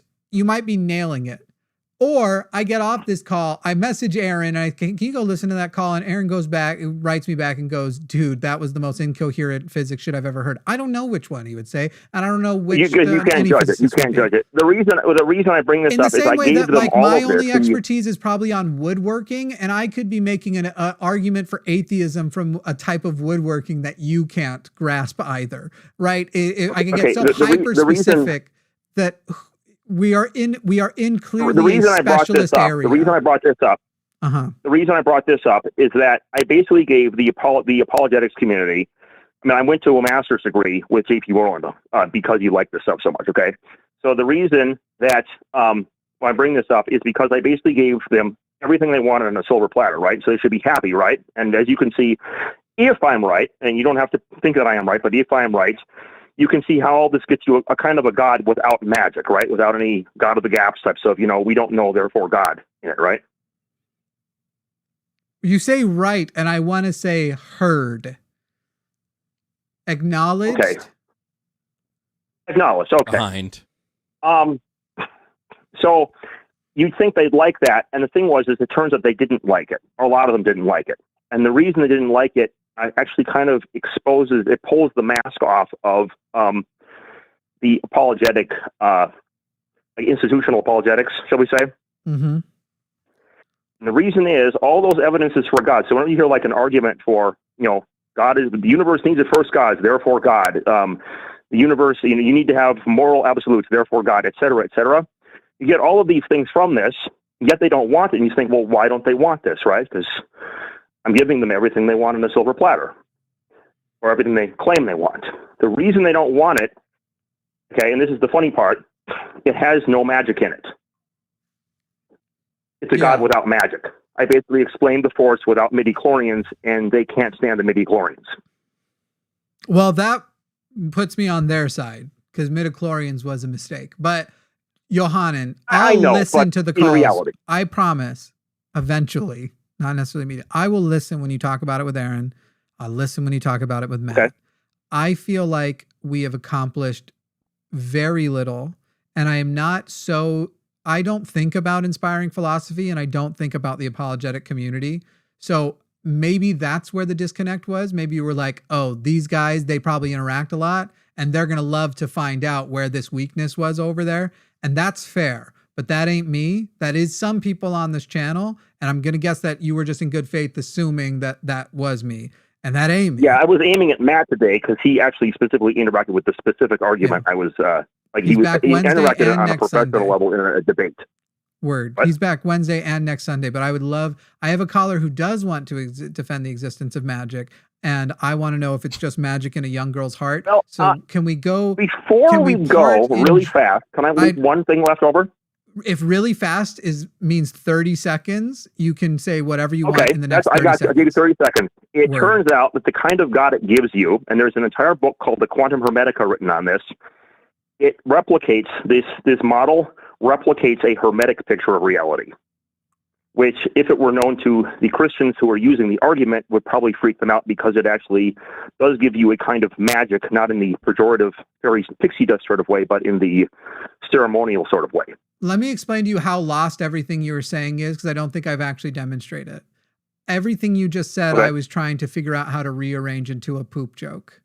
I failed, but that's what I was doing over here, Johanan. So please call. All right. I'm talking to the wrong guys. I was trying to give you like a scoop on how to blow up the whole apologetics thing. And I find that just waiting for a good reason to believe in the Christian God has been enough for me. But if we blow them up, whom will it call and buy my meals?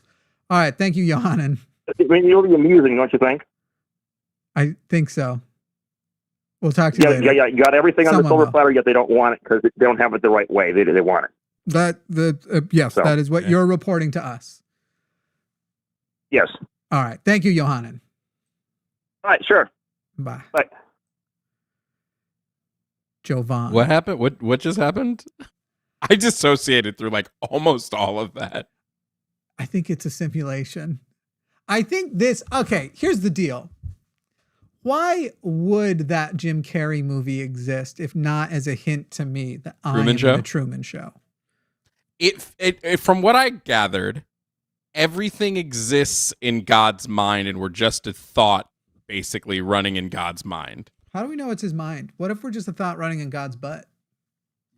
Which, well, like that's a really powerful mind, right? To have to be able to think of it's like that Rick and Morty episode where they were in the simulator and if too much was going on, the simulator glitched. I don't think you could simulate all of this at one time. We don't have that computing technology.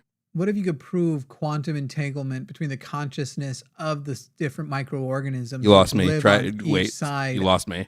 Of the you got to dumb it down. You lost me. Dumb it down. So you got to doo-doo, right? All right, let's move on to magic. So you got to doo-doo. So you got to doo-doo. See, that's Brooklyn, like New York accent. That's an accent you can do. That one's not offensive. That's where we're all from. I got doo-doos over here. I was just explaining it to my girlfriend where I was like, yeah, by the way, sometimes I'm going to talk to my old people and then suddenly you'd be like, did a newsie just walk into the fucking house? What are you, Crutchy? Hey, come on over here. Let's justice for Crutchy. That's my Crutchy sicker. from Newsies. You'll steal another. Hey, bombers, we got work to do. Love it. Love it. You were doing the stage. I was doing the kid. movie, I think. Yeah. The differences here. Since when did you become me mother? Don't you want to watch? Don't you want to watch a movie where Batman sells newspapers? That was who Christian Bale was. Everybody's like, Christian Bale is Batman. I'm like, don't tell my Mormon ass Christian Bale is Batman. Christian Bale is Jack. And Jack Kelly is going to be Batman? Jack Kelly is. What songs are you going to sing? Oh, that's great. Superman, are you there? Do you swear you won't forget me? All right. That was How did we get there? When is karaoke night on the line? I'm so excited. I'm already worried about copyright strikes just for that. Kit in North Carolina. Kit, how are you? Hi, how are you guys? I'm doing well. Spicy. Yeah, out here. That's right. Spicy. Yeah.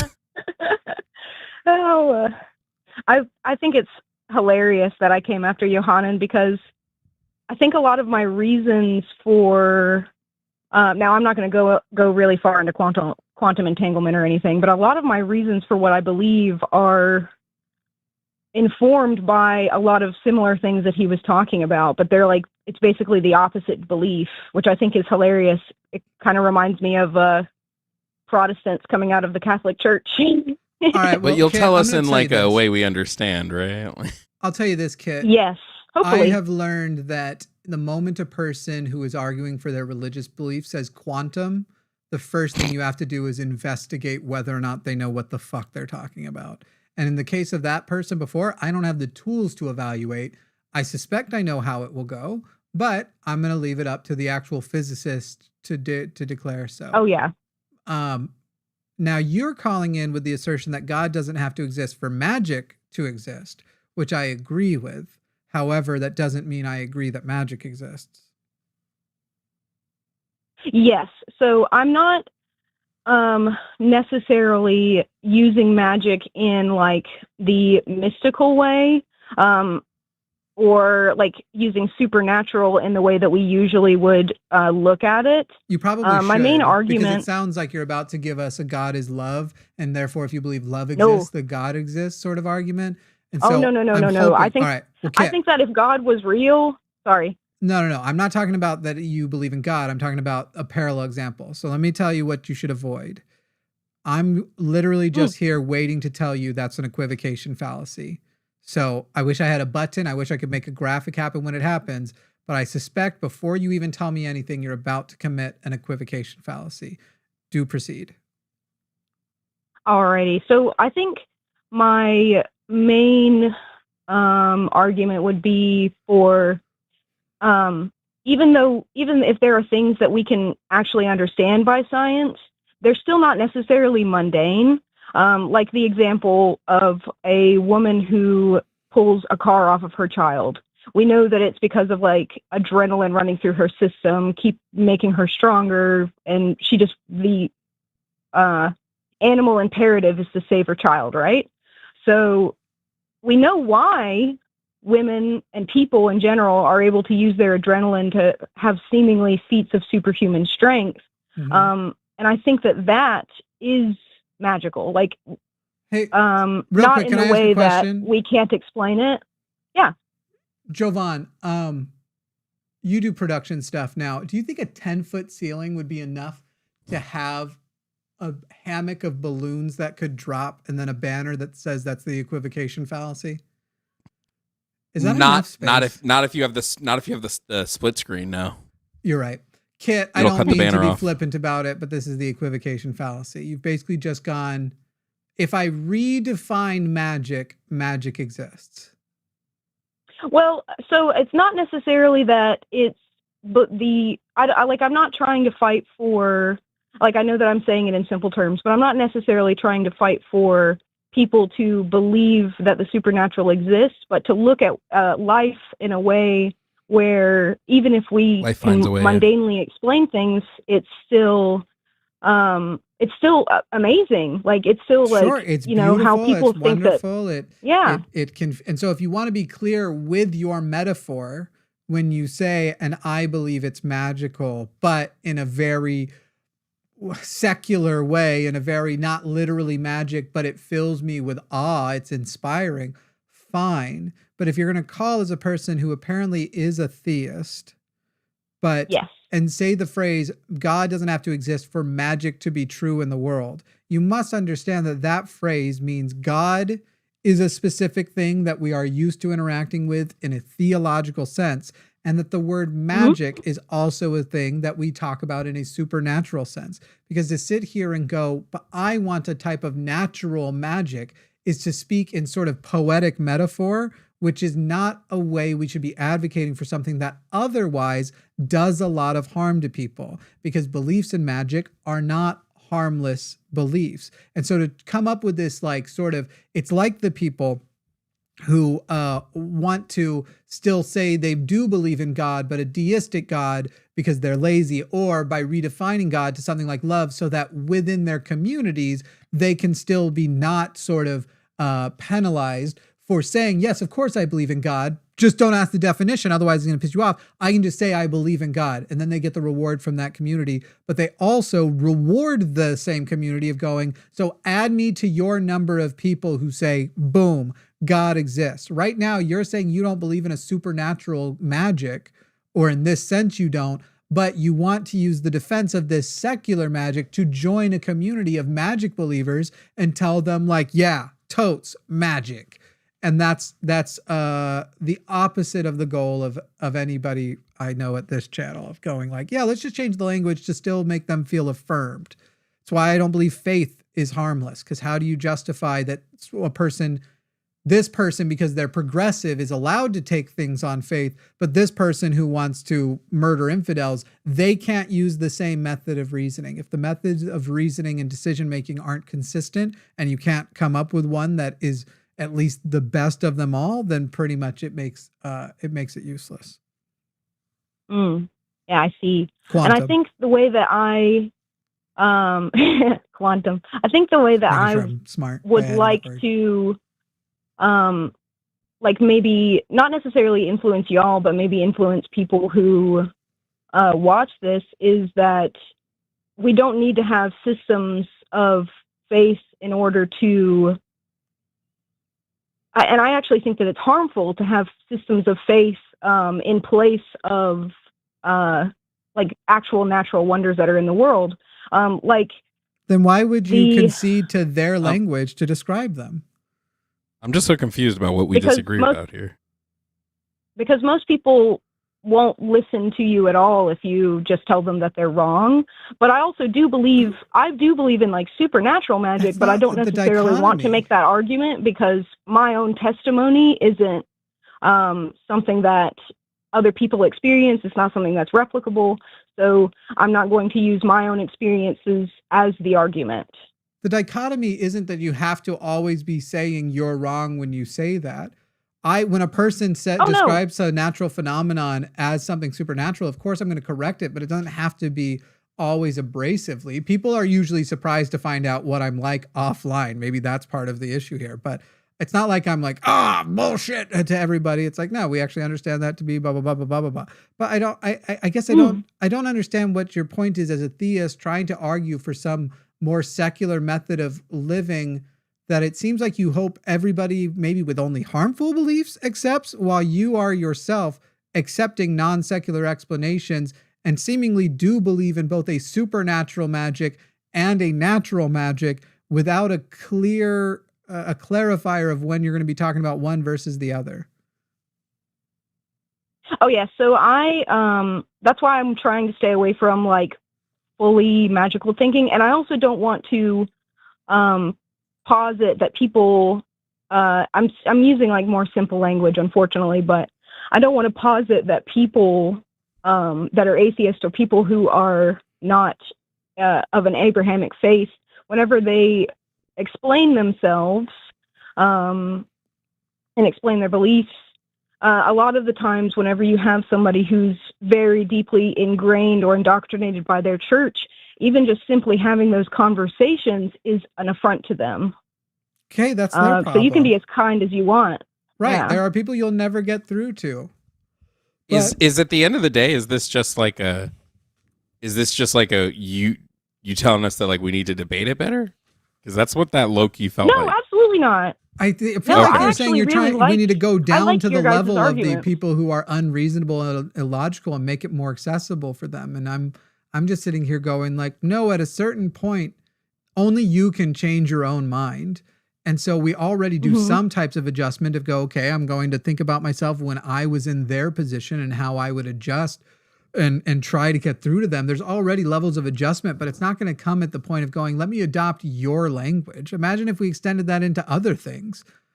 I like like trying to, I want to change a bigot's mind. So let me use some bigot language. Hey, F slur, why you being so R? Let's just sit like that doesn't work. And why? And so while it's not as I can name a few people an offensive affront, right? Those ones, but while that's like more of an obvious thing, I don't see much of the difference in a greater sense. Let me phrase it this way: if I have a water bottle, whether I say it super simply or say it super complicated, it's still a water bottle. Somebody's either going to believe it or not. And most people are who are religious, like hyper religious, they're just so indoctrinated at this point that I think, like Jimmy said, the only way that they're going to come out of their, I won't say religious psychosis, but their collective religious delusion, in my opinion, is that they have to wake themselves up out of it. Mm. And it's usually and it's traumatic. Like I think what's not said enough is that a lot of people who are deeply into the religious camp, these type of people that we need to talk to on like that level, it's going to be traumatic as hell for them to like break out of that. So I just don't think the way we speak is going to be any different or any comfort or anything like that. I think there are clearly non-useful ways, but also there are times I will use that tactically. I'm not always wanting to be productive in an argument. Sometimes I do just want to tell a person their pee-pee bad. Kit, why do you believe in God? Are you ready to have that conversation? I know I'm blindsiding you with it, but it would be much more interesting to me. So my like actual idea of God is the earth, the sun, and the moon, because they're the reason why we're here. And I believe that evolution exists and everything like that. But I have like a religious reverence for the things that are the reason why we're here. Okay, sure. And we can prove because we're on the planet. So dust, gases, nuclear fusion, are you revering them similarly to the sun, the earth, and the moon? Because those are the sources of all of those. Yeah, exactly. Like everything that has led to us being, so we are animals on this planet. Why call it God? Who, because that's the language that I have for it. Without talking in an entire paragraph, at least. I don't understand. The language I use to describe the sun is the sun. The earth is the earth, the moon is the moon. So I choose to have like a personification of them, even though that I understand them, that they are like the sun is a big ball of gas on fire. The moon is, I believe, I've read a long time ago that it's a part of the earth that broke away. For the record, I wouldn't call the sun on fire. It is certainly emitting, I guess things you would call it flames. Yes, emitting an immense amount of heat and light, yeah. On fire to me would be like you'd have an object and that object can be on fire, much as the way something can be wet. But fire is itself not on fire. And the sun is releasing bands of plasma. But water is wet. No, it isn't. It literally isn't. Yes, it is. That argument is long settled. No, water's wet. Only things which are touched by water. Touching water, like the other water molecules that are touching themselves? No, they don't count because they are themselves water molecules. Get wrecked. Are they touching water, Jimmy? Are they touching other water? Are you sure you want to get this pedantic? Because then they're not. Get wrecked. Nothing yes, they is are. touching anything. Everything has an electron barrier. So then nothing is ever wet. Wet doesn't exist. This is my point. You're being too pedantic to lose the spirit of the definition. You're the one being pedantic. Water is wet doesn't exist, but you said only does wet objects exist? Which are not wet could be wet. How would water ever be not wet? What's the point of a term if you have one singular drop? If you have one singular molecule of water that's not touching any other water molecules, prove it. Go give me a single. Would not be wet. Prove it. Go give me a single molecule of water. I can't get you one, but you know that a singular water molecule exists. It's actually impossible. No. Wait. A singular water molecule exists. Show me. You could potentially have a single. Just because I can't replicate it doesn't mean you couldn't have. We can't have singular molecules. Doesn't all water exist in duos, just much like oxygen? Are you thinking just because it's called H2O? The hydrogen is No. But I think it's 2H2O. I think in its normal form. Water's wet. It is literally. Kid agrees. It wouldn't make sense. Kid agrees with me. It wouldn't make any sense. Anyway, fire's not on fire, water's not wet. But go on.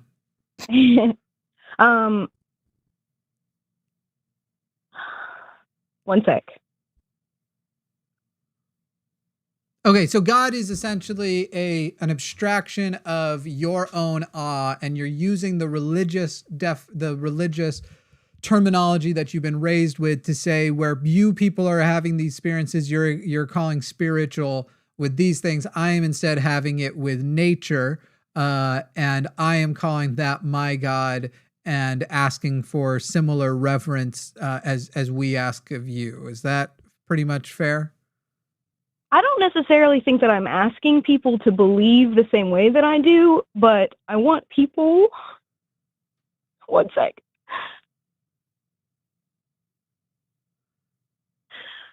I want people to realize that they don't have to be under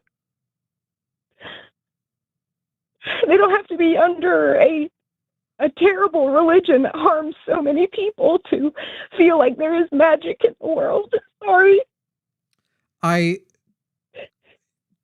First of all, I'm totally unequipped to, I cry really easily. No, it's okay. It's okay. We experience emotions differently, but I don't think that equivocating has ever helped anybody.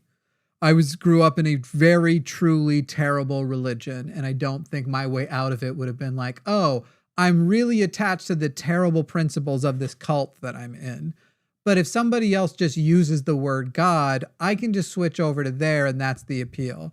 When you're talking about trying to break down the awful things that people are in, the language and the equivocation is not going to be the solution. It may start with values. For me, a logical appeal, it ended up being successful, but that's also just sort of the nature of who I am. Not trying to sound braggadocious about my brain, but the aforementioned autism is probably very related to why I saw through it eventually.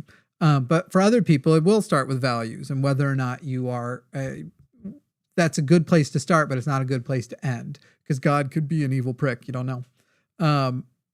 So I don't think the equivocation helps a single person. I definitely think that the Abrahamic God is an evil prick.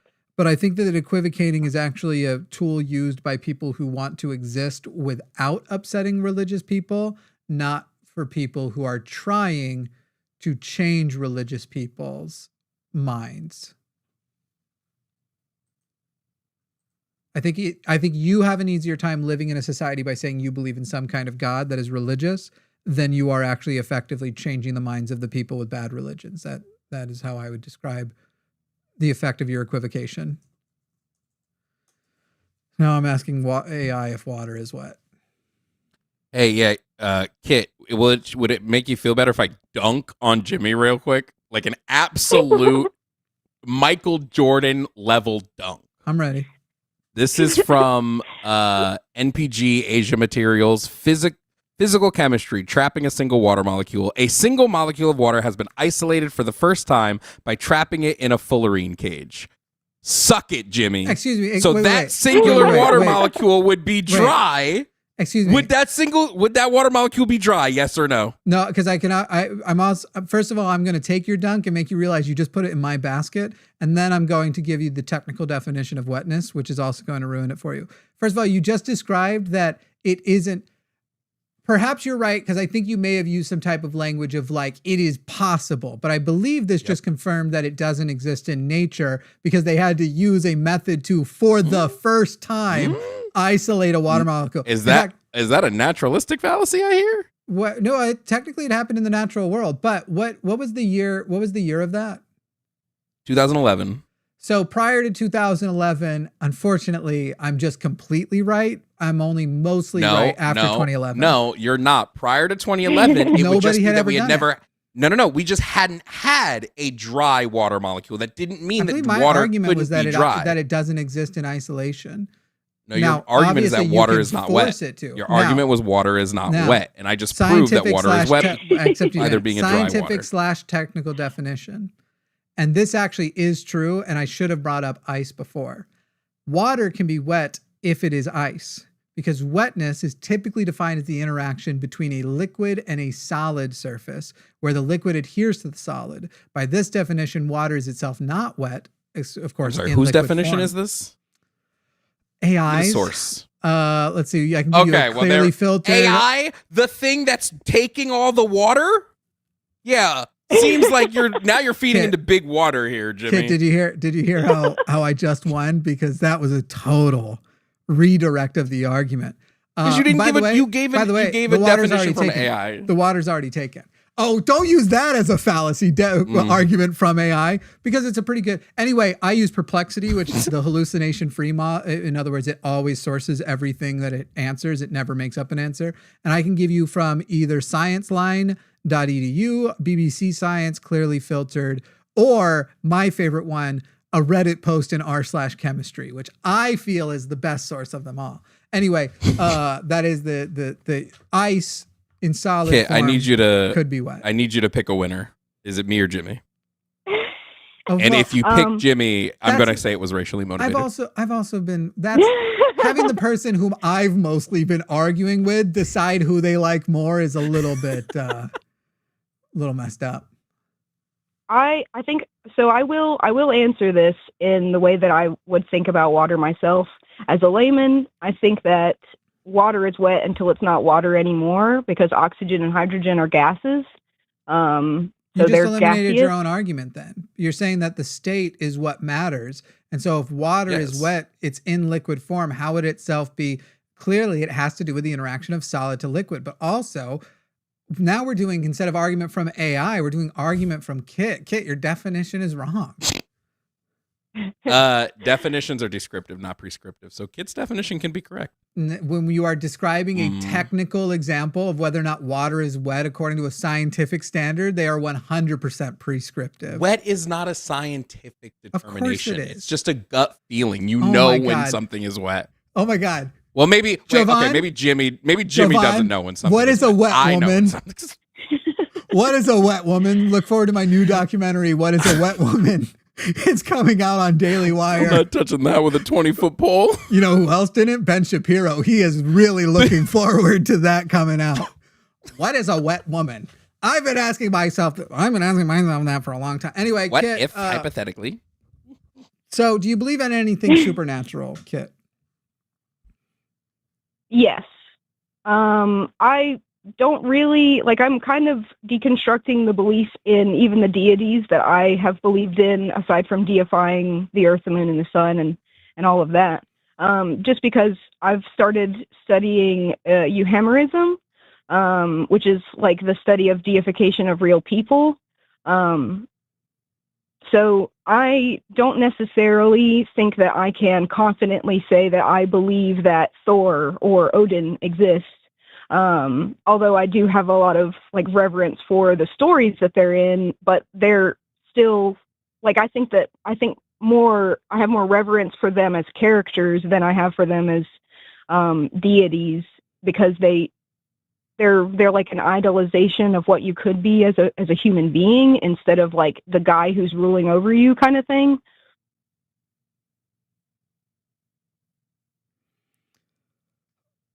Boy, I totally spaced out and was listening to the chat. Were you listening? Jimmy. Yeah, I was listening. Yeah. I mean, Kit, I just think the issue is, at least for me personally, when we speak about God and in these conversations, or, I won't speak for anybody else but me, but when I speak about God in these conversations, I'm very specifically meaning a creator or even when we talk about the Greek pantheon, when we get into the Norse pagan things, I consider those gods about as far as I can throw them, because they can die, right? They're not these all powerful creators, and maybe that's me just focusing too much on Christianity, right? But I don't have an issue with the gods, those the gods of the Greek pantheon or the Norse gods, because they're flawed beings. So to me, it makes more sense. But if we're talking about just some force in the universe that led to the creation of everything, okay, I have no issues with there being a universal force that exists, right? Coincidences happen, and sometimes we go, oh damn, this feels a bit more more university than not. But I just think that like the bulk of people, when we refer to God in that way, we're just losing the bulk of people who are, who believe it to be a being, like a literal, an actual individual being that yeah. said ba-boom, bam, HBO Max exists. I'm still looking up now. I'm actually finding the peer-reviewed papers, and what I'm enjoying the most is, which I already knew was going to happen. Of course, everybody likes Jovan more than me. I like Jovan more than me. But all you people agreeing with Jovan in the chat, you're all just going down together because it's literally peer-reviewed papers. Come on. The scientific. Also, there's a person who said, I'm giving money because Jimmy said, so I actually will stand by that. Perplexity doesn't hallucinate. It is capable of being wrong still, but it does source everything. So when hallucination on an AI is when it just goes, I don't have an answer, so I'm just going to say what sounds like an answer, but not worry about, because it's just a chatbot. And Perplexity doesn't do that. I'm going to ask ChatGPT to give a good argument for why water is wet. Well, oh my God, I wish I had the fucking balloons. Because the only argument you're going to have is changing the fallacy or changing the definition, which the most commonly agreed to scientific definition that's exactly what it said, is liquid's interaction with a solid surface. This has all just come full circle. Oh my God. Is a hot dog a sandwich, Jimmy? I don't care, but let's see. What would the definition of a sandwich be? What's the definition of wet? See? Usually meat product between two pieces of bread. The most often scientifically agreed upon definition of wetness is the interaction of a solid and liquid. The term wet usually describes something that is covered in or saturated with a liquid. So in water, an individual water molecule, a solid, it is would usually be covered. A solid. This doesn't say solid. What your ChatGPT doesn't say solid. We're not talking about but just because your ChatGPT said solid doesn't mean that ChatGPT. I'm now reading. Okay, here's in Science Focus. Is water actually wet? The answer is blah blah blah blah. Debate over blah blah blah blah blah. Let me get to the actual part that most scientists define wetness as a liquid's ability to maintain contact with a solid surface, meaning the water itself is not wet, but can make other sensation. I don't understand that sentence. But can make other sensation. Let's go to the other. Is water God? Hold up. In the water's created more than like Jesus created, right? Water created the Grand Canyon. Kit has already established believing water to be God. Water sunk the Titanic.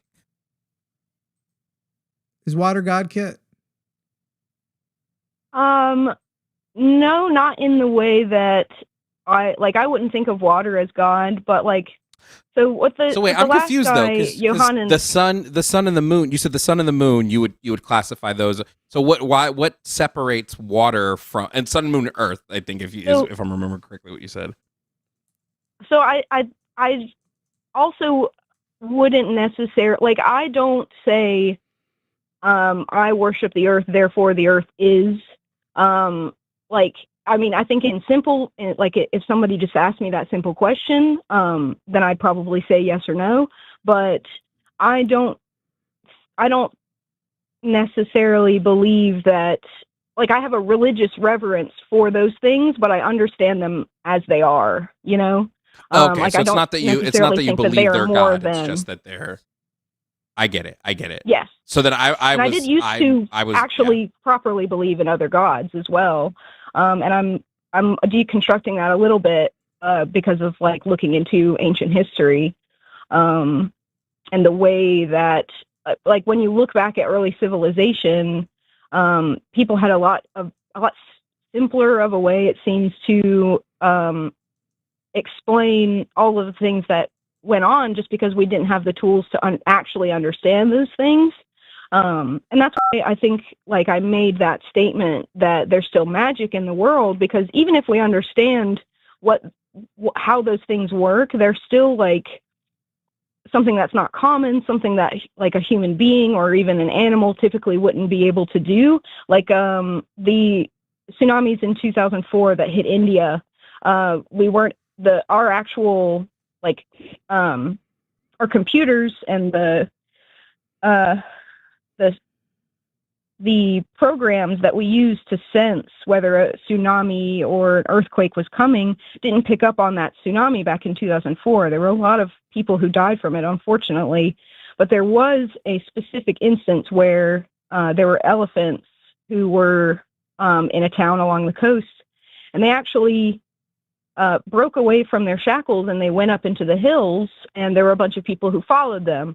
Some people will say those elephants saved those people. I don't necessarily think that the elephants were like trying to get people to come along with them, but they sensed the changes in barometric pressure when our instruments weren't able to, and they did end up saving lives. So it's like I don't know. Like, I think that's kind of magical because it's something, even if it's something that we can explain. Is it just that it's because it just kind of feels like we're doing it's magic because we don't know the science behind it. What don't we know the science behind? Sorry, I was deciding to get super technical and was going to reveal once again that I've won on another level, because when wood becomes wet, it becomes wet because it forms an adhesive bond with water. Water does not form adhesive bonds with itself. It forms cohesive bonds with itself. Just accept you're wrong. I just accept that water is wet, so we can and by popular vote you'll probably win, but by scientific sourcing and peer review, I definitely won. But we don't believe in science here. I am technically correct, the best kind of correct. Anyway, Kit, it's from Futurama. Kit, what were you describing as not explainable by science that is magical? I missed that part. So it's not. It's not that it's not explainable. So it was. What is something that like we have instruments. Sure. Sorry. What is anything that you believe in that would not be naturally explainable? Because you said you do believe in the supernatural. Would you just give me one example of a supernatural belief? They've already said that it's not that they believe these things are they just revere these things as if they were. They revere the science of it sounds like. And Kit, correct me if I'm wrong, you revere basically anything that can create life in the same way that you would revere a god. Yes. And I have a lot of respect for things it's respect, and it's also like, here's to, I guess, quote Christians, even though they don't have a monopoly on the word wonder, but like it's a sense of wonder about things that we do have evidence for and we can explain. But that doesn't mean that it's not like amazing. Okay. And Jimmy's looking up water I think again. that No, I'm not. First of all, you did that first. So the fact that you in the chat are calling me out for it is wild. But second of all, yeah, but I still listened. You did say you believe in something supernatural. Was that did you misspeak? You don't believe in anything? You just give supernatural levels of reverence to things?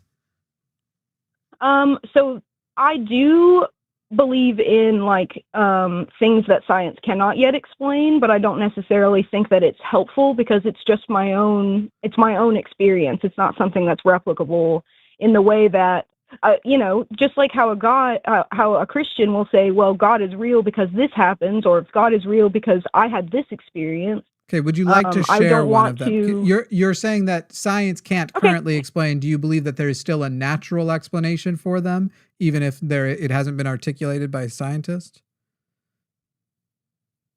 Yes. So I would like to maybe. No, I won't use that. I liked the argument that Jovan used earlier with the existence of mermaids. He's got a bad track record for arguments, so I'd be careful. Because even if the people that wrote about mermaids were mistaken, kind of thing, they still had this wild kind of awe about these things. We know that, or at least we posit they were boning a lot manatees that and manatees things that they believed. Yes. You just see a big fish. They just didn't want to tell people they were fucking manatees. Yeah. Exactly. Yeah. And that's why I don't necessarily believe in the half woman, half fish kind of thing. But can we get to what is something you do believe in that is a supernatural thing that, because I don't feel like you want to use this example of this is the. Yeah. Jovan was giving an example of and let me go ahead and explain it for him because I'll do it. Let me if I could white explain this. It's not even related to it, but okay. I believe his example was to say, here's what people used to say, and now we know that was dumb. Yeah. So the thing that I do believe in that isn't able to be proven by science is like spirits.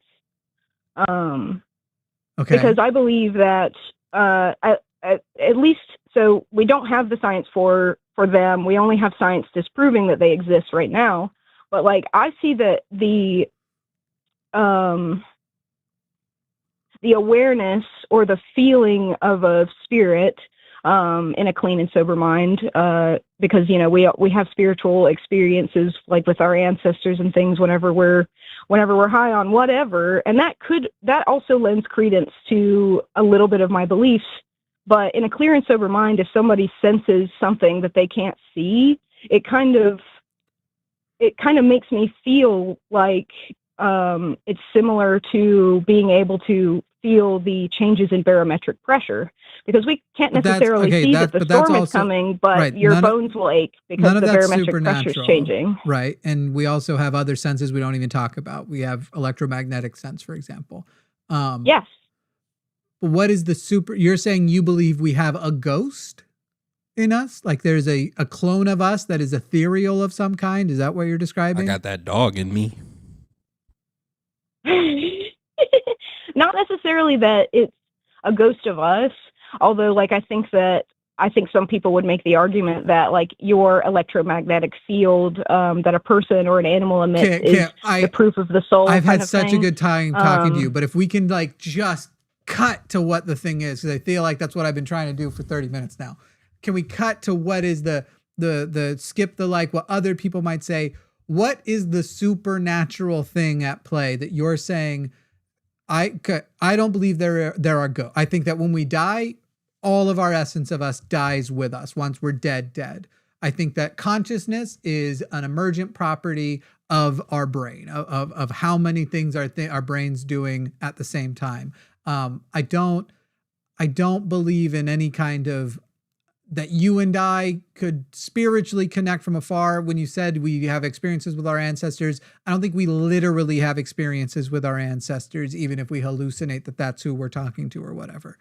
What is it that you do believe that I would categorize on my end as supernatural? And if you don't feel ready to answer that, that's okay. Call back another time and just say, I want to gather my thoughts and figure that out and to be able to articulate it better. I think I will. Cool. No worries. It's totally fair and totally nothing wrong with that. There are lots of questions you could ask me that I would say I want time to figure out how to articulate. For example, I might need 30 years from the caller earlier to figure out how to articulate how wrong I think he is on quantum stuff. But I don't know. I think I would like to say I think it would be interesting to look into I cannot remember exactly what it's called. I'd have to look it up. But like biocentrism, the idea of the collective consciousness, not as a God figure, but as a connection between all things.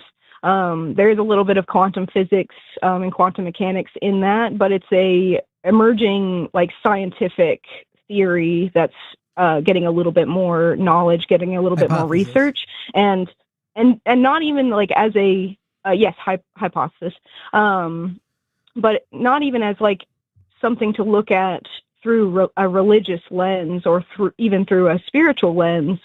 But from what I gathered, whenever I've been reading and listening to people about these hypotheses, is that consciousness came before humanity. Consciousness is the reason why it's the basic fundamental of all life, where if something is not conscious, then it does not exist, kind of thing. I'm kind of butchering that's like it. a solipsistic sort of thing. I mean, I would actually say it's philosophical than it is scientific. I also wouldn't even necessarily, because like I guess it would depend on how you're describing consciousness, whether you're describing consciousness with a level of awareness. Because if that's the case, I would say like an ant isn't conscious. An ant isn't really aware that it's an ant, you know? Robots. Yeah, just yeah. I don't know if it's the awareness of oneself, but I think it's awareness in general. Kid, I think what you may happen, and we'll talk about it more when you're ready to like sort of talk more about your supernatural things. I think you have an idea of what you want everything to fit, how you want everything to fit together, and have it have enough of like a spooky ethereal side to it that maybe you'll even get some kind of magical eternal afterlife, maybe. And I think that you are biased toward grabbing things, especially in this sort of hypothesis stage, and going, oh, look at that seem more consistent with maintaining those ethereal ideas without actually being able to put them into a collective position.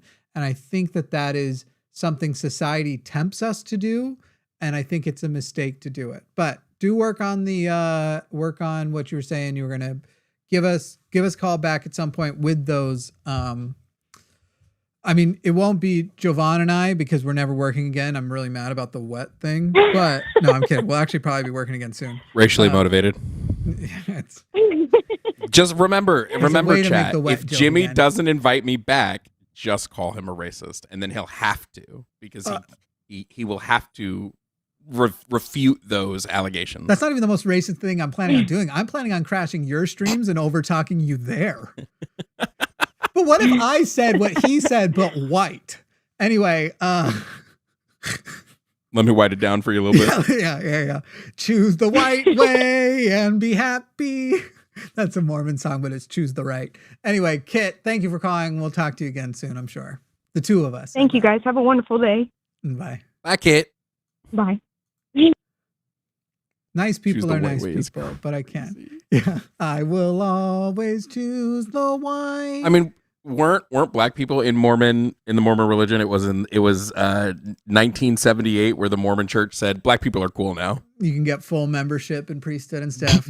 Yeah. But in fairness, they did at least spiritually seal. I don't remember if it was to Joseph or Brigham. I think it was Joseph, but they did spiritually seal one black person to either Joseph or Brigham as their eternal servant.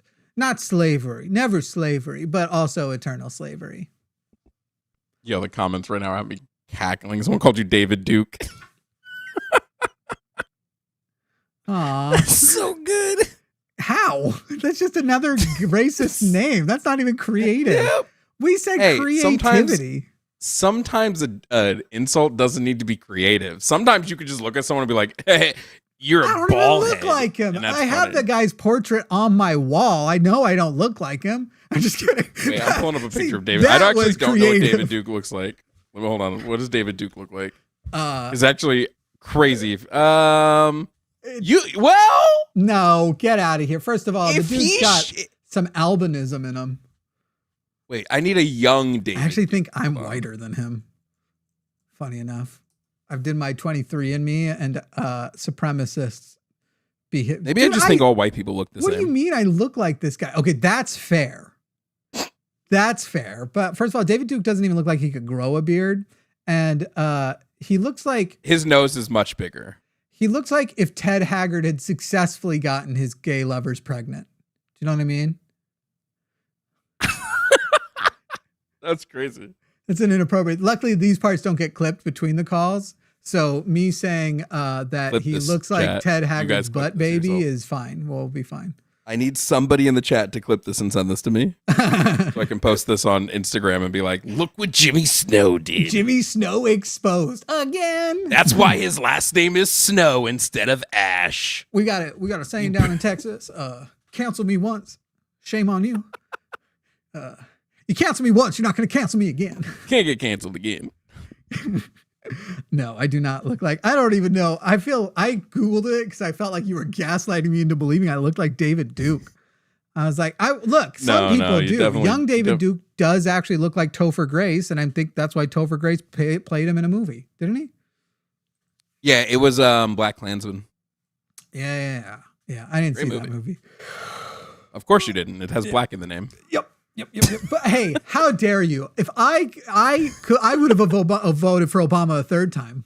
What are the other cliches? Is Tiger Woods your favorite? Is Tiger Woods your favorite golfer? Jordan Peele's my favorite horror film director. So I bet you loved Get Out. I did like Get Out. I just watched what's the one? Us. I just finally saw Us, and then I'd already seen Nope. Us is good. Wait, yeah. okay. A lot of questions I was left with Us though. We have more theists waiting on the line. Don't worry. I just want to know real quick, if you could take one feature from a black person, what would it be? Like, if you could get out one feature of a black person, like, what would be your, which, like, the one dude wanted the gardeners because he wanted to run.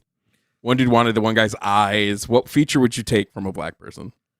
I feel like I know what the trap is you're setting, and yet I think I can answer it without falling for it. Okay. I can't be in the sunlight for more than 5 minutes without being like, fuck this. We were driving past a Juneteenth, obviously past, not to, a Juneteenth celebration yesterday. The Juneteenth celebration. So we were avoiding this part of town. I was driving past it, not to it. No. I past it. It was the after, the people who were just still there. And it was like 98 degrees, and these people were just out playing like soccer, and I was like, oh my God, I hate my skin so bad right now. So this isn't even particular. Sunscreen exists, right? Like they've created. My problem is sunscreen. Honestly, in a way, almost makes it feel worse. So it might not even be related to just pigment. It's because that makes me feel like caked in. I overheat really quickly, really badly, and then I just get sick. I get like sun sick. It might be. It might be a gland issue. It's not glands. I know what it's related to, but I'm not here talking about all my medical. The 14-inch cock. It's the. But I will say, like, I people with pigment, I would like the percentage chances of getting skin cancer that you have. I wouldn't switch because I'm not trying to give you skin cancer, but I'd like it for myself. Jimmy, I can't get over you saying people with pigment, like pigment Americans is the new people with. What do you want me to say? So the palm coloreds. No, I mean, look, I think there are, I think that covers a larger range of people because there are people who can have a very nice, pleasant tan and they don't have my problem. It's not that you want to be black. You want to be Italian. You want to be able to. No, those people are nonsense. What? Because Jesus. I thought I'm allowed to be mean to the whites. Dude, I'm Irish, British. Like, I'll send you my 23andMe and you're going to ask me if my parents were siblings. Like, that's how knowing you were willing to give your DNA to a company is crazy. Okay, it was like 2016. We were dumber. Who knew? Who knew back then? Speak for yourself. Well, I was dumber. I'm dumb now. Yeah, I don't know. It seemed like a good idea at the time. At the same time, I was like, I think I know which family members might get outed as criminals, and I wasn't opposed to it. You know what I mean? Oh. Have they used have police like? I remember they found a cop who was a serial killer in California because their daughter used 23andMe or Ancestry or one of them. Yeah. Damn. Anyway, I think the trap was you were trying to get me to say dancing or something like that and be like, so let's point out that it's really racist that you think. I was begging, I was praying you would say penis because then I would say, oh, so the 500 people were lying. It would connect back. It would be but someone watching can testify it is not 14 inches. What if you stacked 14 is that something you need testified? Like, is that? I wouldn't want it to be. I mean, look, this water bottle I have is definitely close to 14 inches. Yeah, that's probably big. Yeah, no, I don't want that. Legitimately, I would say too big is too much. Is almost probably worse. I don't know. That's how I feel. Too big is too worse because you have to think too small would be like a micro penis. Dude, you are so straight. No, I wasn't saying worse than too small, but I don't know. Maybe I guess. What else would it be worse than? Just worse than small. Well, I would say if we're going too big, we'd have to compare it to the too small. Here's the thing. I have successfully gotten...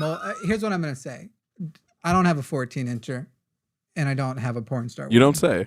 But multiple people have wanted to return after their experience with me. Now, Jovan, you've known me for a minute now. Do you really think it was my person? No, it was an accident. Do you really think it was my personality that won them back? It's not It's the not size my of the wave, it's the personality. motion of the ocean. That's it true. is. It is not the size of the wave. It's the motion of the it- ocean. So even if it, I'm happy with there have mine. been plenty of people satisfied with 3 inches. There have been plenty of people satisfied with 2. Might be cutting it, but I'm just saying I'm not in the giant world. I'm happy I with want mine. someone. And it's praying good, that someone it's good enough takes- to overrule my personality, which is dog shit. I'm begging someone to give me, go back through this live stream and just confirm to me how much time was spent talking about dick size. I Yeah. need to know the dick size to not dick size time ratio. In fairness, we've mostly just been talking about the Fantasy 500. I guess it was the size of my dick. I find the dick size jokes and stuff usually very. I just assume people have a tiny dick if they start talking about how big their dick is. That's just kind of No, yes, no, it's 100%. If you have to talk about it, yeah. it's what I usually find is that men who make jokes about their dick being small tend to have the biggest hogs of all. Oh, see, I more often make tiny dick jokes, but it's reverse psychology. You'll assume it's big if I'm willing to say it, but as a person with nothing, I'm a Ken doll. You don't suspect. I'm a Ken doll is crazy. You know those pickles that are like slightly smaller than the regular pickles? Plantain? No, that's bananas. That's bananas. Yeah. I don't know. You got your phallic fruit mixed up. I hate pickles. Though. Oh my god, we were literally have- just about to pick up that last. We have another. Oh my god, the last. I don't. Oh my! That might Did be we a talk troll. about? Did we talk about wangs too much? Did we lose a caller? I think we got rid of a caller because the wangs. Yeah. What Whoops. time? Oh, we only have 20 minutes left anyway. This works bad. out. This last bad. call is going to be crazy anyway. In fact, I might have to do a little experiment with that call before we just be letting it all through. But anyway, what were you about to say?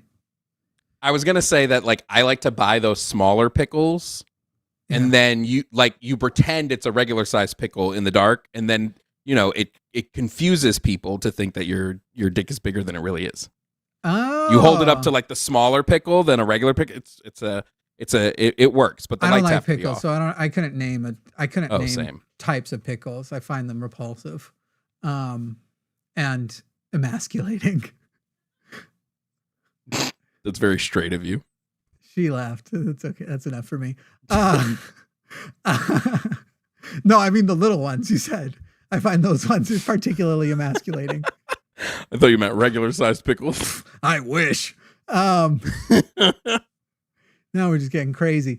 Shit, I had a thing I was gonna say, and then by the way, somebody said their new favorite combo. I gotta say, I'm having a good time too. I like somebody who I can give shit to and fake debate with, who I don't think has taken it personally, having had some experiences recently, finding out that some people can give shit but not take it at all. 2 J's, 1 cup. Hey yo, somebody asked, "Are mermaids wet?" Like, only if you buy them If you dinner do it right. first. There you go. That works. Somebody also just wrote, I don't even know what the rest of the thing is, but they said the name Jensen Ackles in chat, and suddenly I was. That's wet. a gorgeous man. Yeah, I'm pretty insecure about how attracted my girlfriend is to him, but I was just trying to make her laugh in the other room again. That time she didn't, because she fully thinks I'm telling the truth. Tiny pickles are called gherkins. Oh, That whoever feels- came up with that name. I think you're being trolled. I think somebody hopes that you call them gherkins. No, Someone's gonna be like, they're all called gherkins. okay, because I thought that was what a pubic wig was Gherkins called. are small, typically bumpy cucumbers. Hey, yo, get that checked out. What dog. is a pubic wig called? Oh, wait. I'm sorry. Can we just talk about this for a second? Yeah, Because it frustrates me. Why do we call them pickles?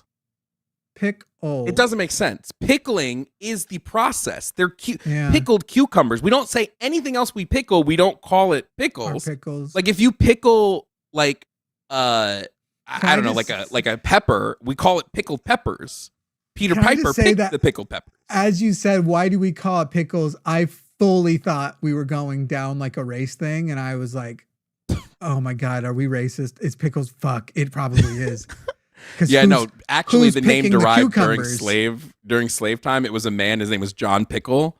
It was a black man who picked all the pickles. I thought it was a reference to who picks the. I thought you were gonna be like, "Cause who picked the cucumbers?" And I was gonna be like, "Oh That's man, crazy. I'm fucking No, racist it's just- again." No, It's just frustrating because a pickle is pickling is the process, not the thing. It's still a cucumber. Even after it's been pickled, it is still a cucumber. It's just a pickled cucumber. This keeps me up at night. The other thing I almost said earlier that would have been too close to the edgy line was when you were like, oh, through, not to. And I went, I'm not racist. I would have gone to the Juneteenth barbecue, but no one invited me. I thought that's true. You can't be invited to the cookout. I've been invited to cookouts hundreds of miles away. And I'm like, guys, how am I going to show off on Instagram that I'm not racist if no one locally invites me? Jesus. Okay, what I have to do is I have to create like a podcast called The Cookout, and you're not allowed to ever be on my God, please don't do that. Now my feelings are hurt. I will say on Thursday, I went to the bank because once a year, somebody needs people a have checking check. accounts, Jimmy. We get it. I needed a physical check. I went to the bank because I had to pick up a physical check for Carver. No, that was hilarious. And it was closed for Juneteenth. And that's like the most recent time that I went, oh, stop, dude. That's racist. Because I went and I pulled the door and it was locked and I went, Juneteenth, God damn it. And I was like, no, wait, no, they get that. You wouldn't have goddamned it if it was for St. Patrick's Day. Yes, I would have. Yes, I would have. Jimmy said the last time I almost dropped the N-word was when the bank was closed on Juneteenth. I did not say that. I'm saying the last Curse time in the clouds, how dare they? The last time I was confronted with the fact that my racial ignorance didn't set me up to expect something obvious was only like Thursday. Is it good that it was only 3 days ago? I'd have loved it if it was at least a month ago, but it was more recent. But I don't get it. Juneteenth should be about me. I need to go to the bank. Jovan, who do I At this point, it's got to be racially motivated. I keep focusing on the Joe. You keep making it sound whiter. When you first said it, the Joe was the part that I felt like I had gotten the most wrong. So I keep focusing on the Joe instead of saying Joe. Joe is the part that you got right. Right. And that's the part I keep messing up. Jovan, at the end of the day, say it 3 times. That's how you do it. When you meet someone, you say their name 3 times, and that's how you remember it. Jovan. You were about to mess it up again, and that is crazy. Do I get points for trying? No. Do white people get points for trying, Jimmy? Well, throughout history, yeah. Like, what? Are you kidding? Are you joking? I could run. The worst part is I could run for office on this shit, and the white people would be like, "No, actually, that was him trying. So give him the credit," and I'd win. Are you kidding? Of course we it's get okay. Points for trying. He only called for the death penalty for 4 of the Central Park 5. Oh, dude, I still think about. I'm like, how do I go erase that? That was the poll you're talking about, right? Was that the poll I accidentally hit wrong? No. Oh. It was. Oh wait, well you did the poll that you hit wrong. I did a poll. Oh God, it was. What was happening in the news during that? It was like 3 weeks ago. I don't remember what the big thing in the news was. It was Abrego Garcia. I put up a poll on Instagram that said, "Should Abrego Garcia be brought home?" And Jimmy clicked no. Not on purpose. For the record. You say that. That's what you say. First of all, that's what they all say. That was Kobe's defense too. Here's the reason you know it's not on purpose. Because I know Instagram isn't anonymous. I gotta stop. I'm getting too. Wait, what did you say about Kobe? I said that was Kobe's defense. Dude, isn't it wild that we just pretend Denver didn't happen with him? Mm-hmm. Is that not crazy to you? Well, it's the same thing with Mike Tyson. Like, do we just forget Mike Tyson is like convicted rapist? like he did it? Like we just forget? Like everybody was like, oh, Mike Tyson's gonna fight the Paul brother. I'm like, they're both terrible people. Evil. What are we doing? In that, I'm voting for the concussions. That's who I'm rooting for. Like fucking. Do you remember that time he got so mad at that reporter for bringing it up? Like, how do you overcome? People are going to ask about this. Like, what would you say to them? Nobody's saying that you're a piece of shit. Like, sir. Like, I think at least a few voters want to know how we should look past you being a rapist. It actually blows my mind how much like, hey guys, rape, it's not the deal breaker. just there. And I often wonder, what's the deal breaker? And if it's not rape. I'm going to contend with something. Somebody said that I'm dog whistling here. I feel I am not dog whistling when I say, so the other day I realized I accidentally still had some racism left in me. I think that's like an important thing. If you're going to be a white ally, I think it's kind of important to start telling people like, oh man, the other day, fuck. Mess that up. I would agree. I think it's, if you can't acknowledge that you have racial biases, you're part of the issue. I also think you get better faster if you acknowledge it and say it to other people out loud, especially uncomfortable people. The number of times I'd be telling oh man, why am I name blocking? Promise and Alyssa on our podcast, like, so the other day I misogynied again. It's just so easy to do. I can't wait for when you text me and you're just like, I did this thing today. How racist was it? I would never text you. We can't make money texting you that. I'd do it on air with you. If I'm going to out myself, I'm going to make money doing it. When you have successful rapport with someone, it really becomes a thing where you can't talk to them offline.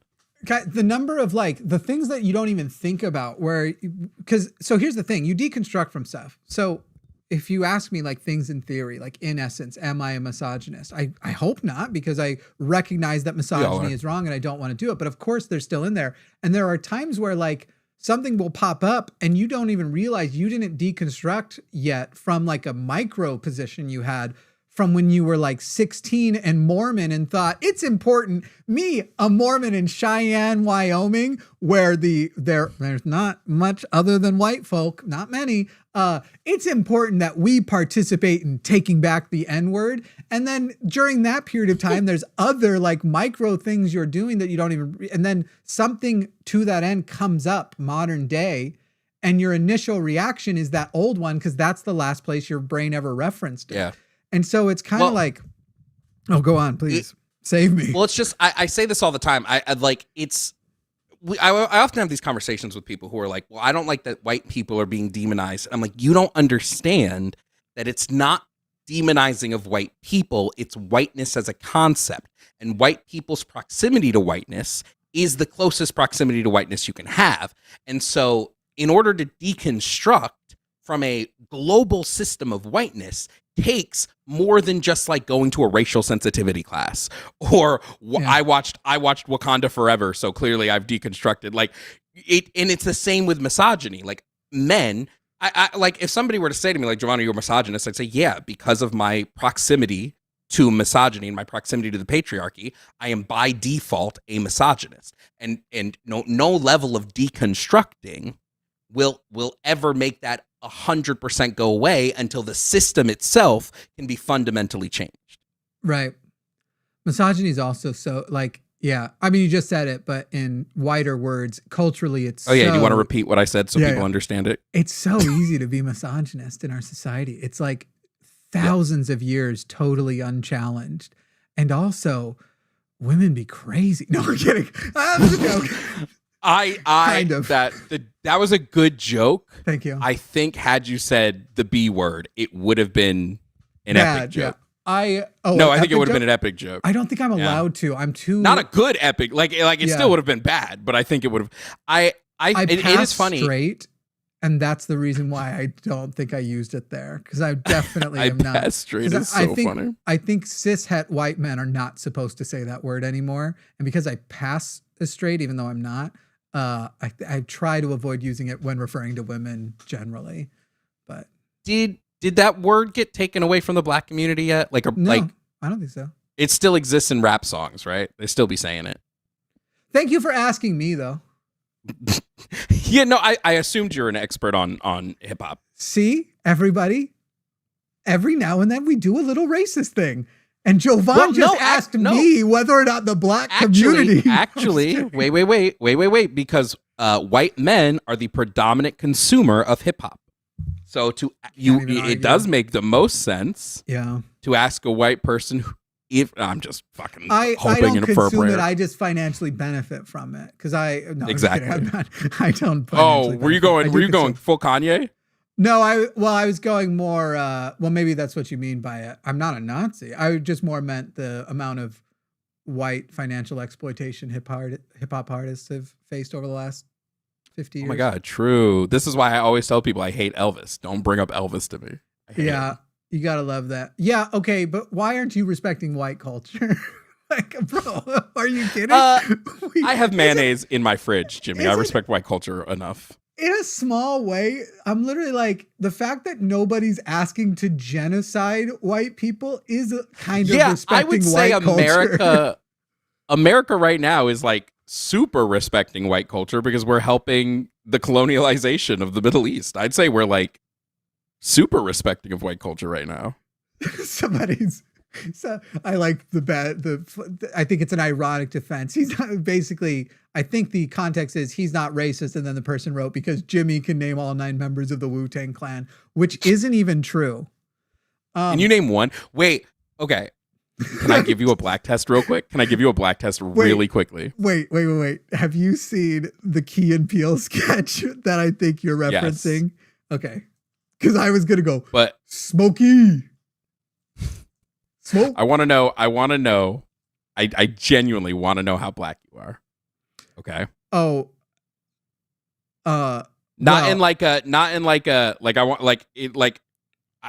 Growing up, like I'm gonna be honest. I can name black, the one a lot that of black everyone people can name. If you're gonna ask me how many I can name the one that everyone can name. All right, let's see. Let's say you're passing a McDonald's. Give me 2 names and make me choose which one is in the Wu-Tang. By the way, choose which one is black. No, which one's in the Wu-Tang Clan? By the way, people, the person who was going to defend slavery from an agnostic perspective, I decided 15 minutes ago that I was going to see if they would stay on the line. If that was what it said, it was I support slavery, and I was like, I don't care to hear from you at all. I kind of wish you had taken that call, Loki. I'm sorry. I'm guessing it was going to be a troll who was just going to try to say the N-word and get out of there. What were you going to say? Sidney Poitier. Is he black person, or is he white? Okay. Yeah, and I feel like I can see a Kangol glad you knew hat. that. Does he wear a Kangol? A Kangol hat? Does Sidney Poitier wear a Kangol hat? I don't remember what Sidney Poitier wears, but I do. No, he doesn't usually wear a hat. Who are you thinking of? This is bad for you. Let's not. Who are you thinking of? Like, I'm just gonna say a different black person, and then it's like, because all right, here we go. Question 1. You pass a McDonald's with your mom, and you say, "Hey, mom." This has 2 acceptable answers. You go, "Mom, I want McDonald's." Your mom responds with what?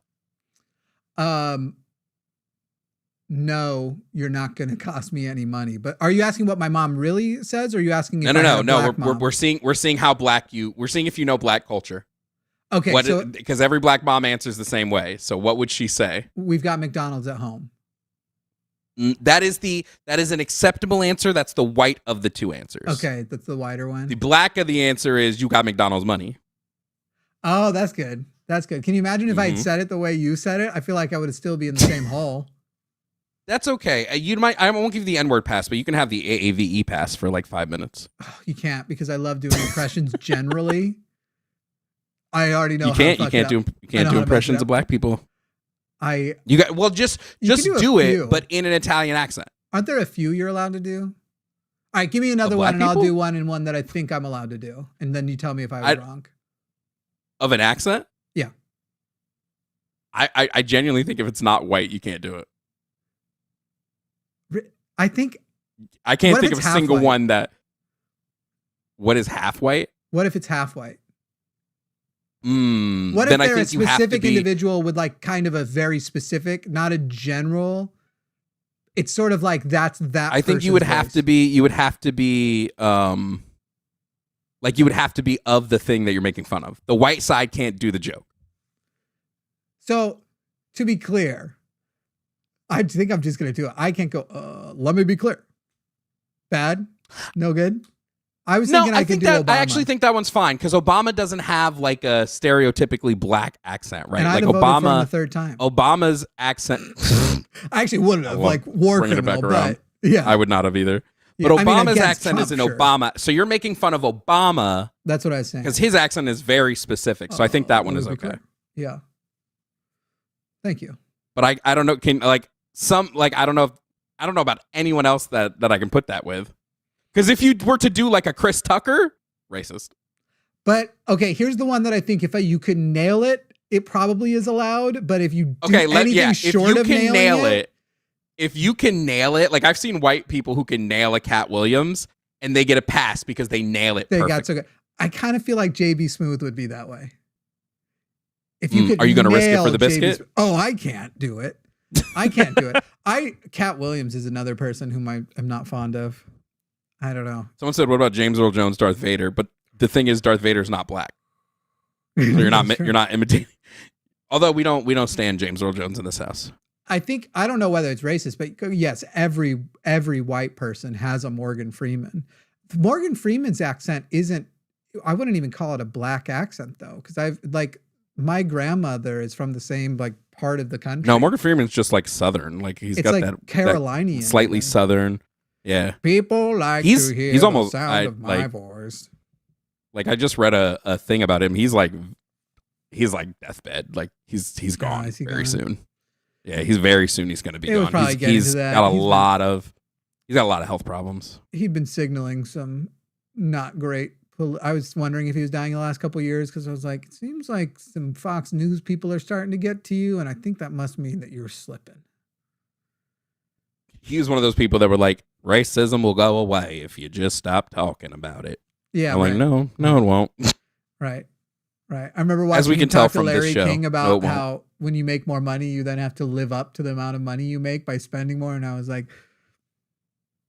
did we steal him from you guys? What happened?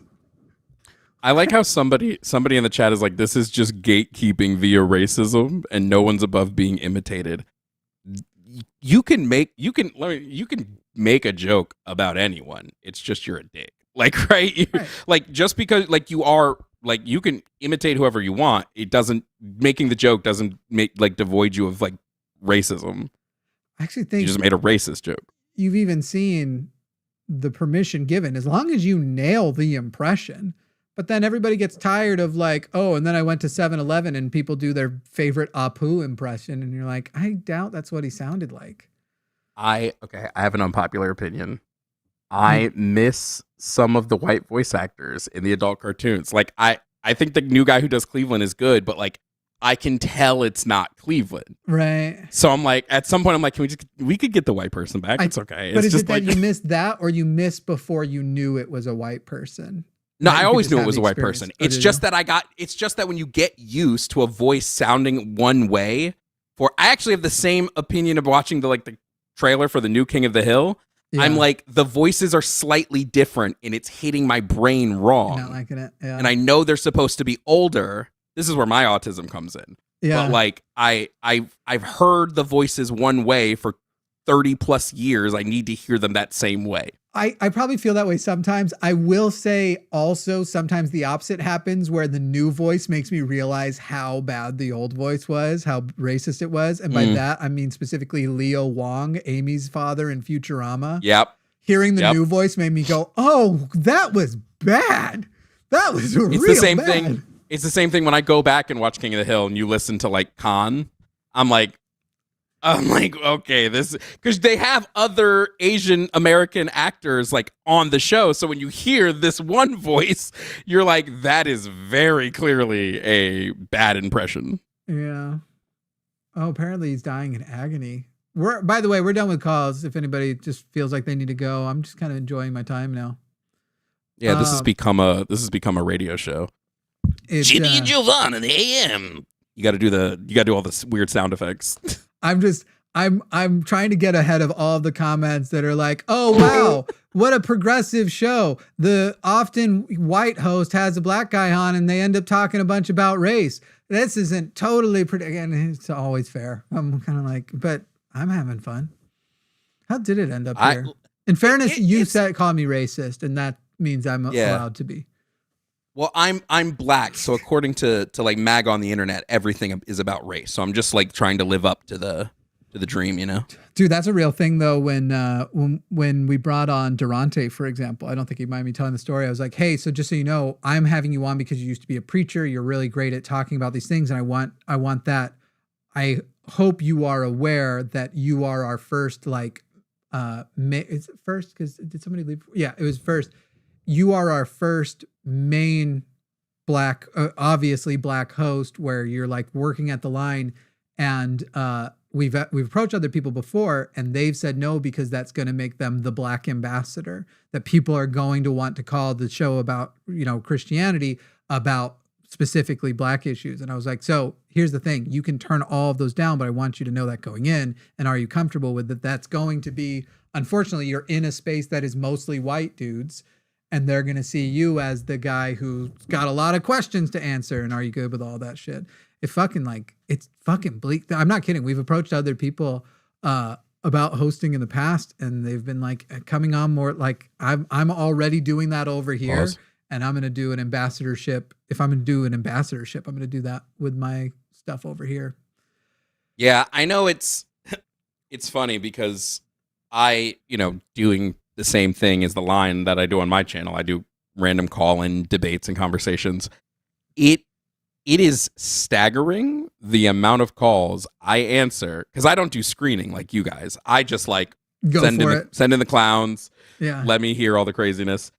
The amount of times I get called the N-word is absolutely insane.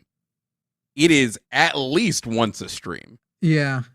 I mean, if it makes you feel any better, I've also weirdly been called the N-word a lot on this channel, but we usually well, go ahead, Jimmy. Tell me how I should feel better that you got called it. That really hurts. Wait, me. real quick. Can we who do you think felt worse when they were called the N-word, me or you? You know, here's the thing.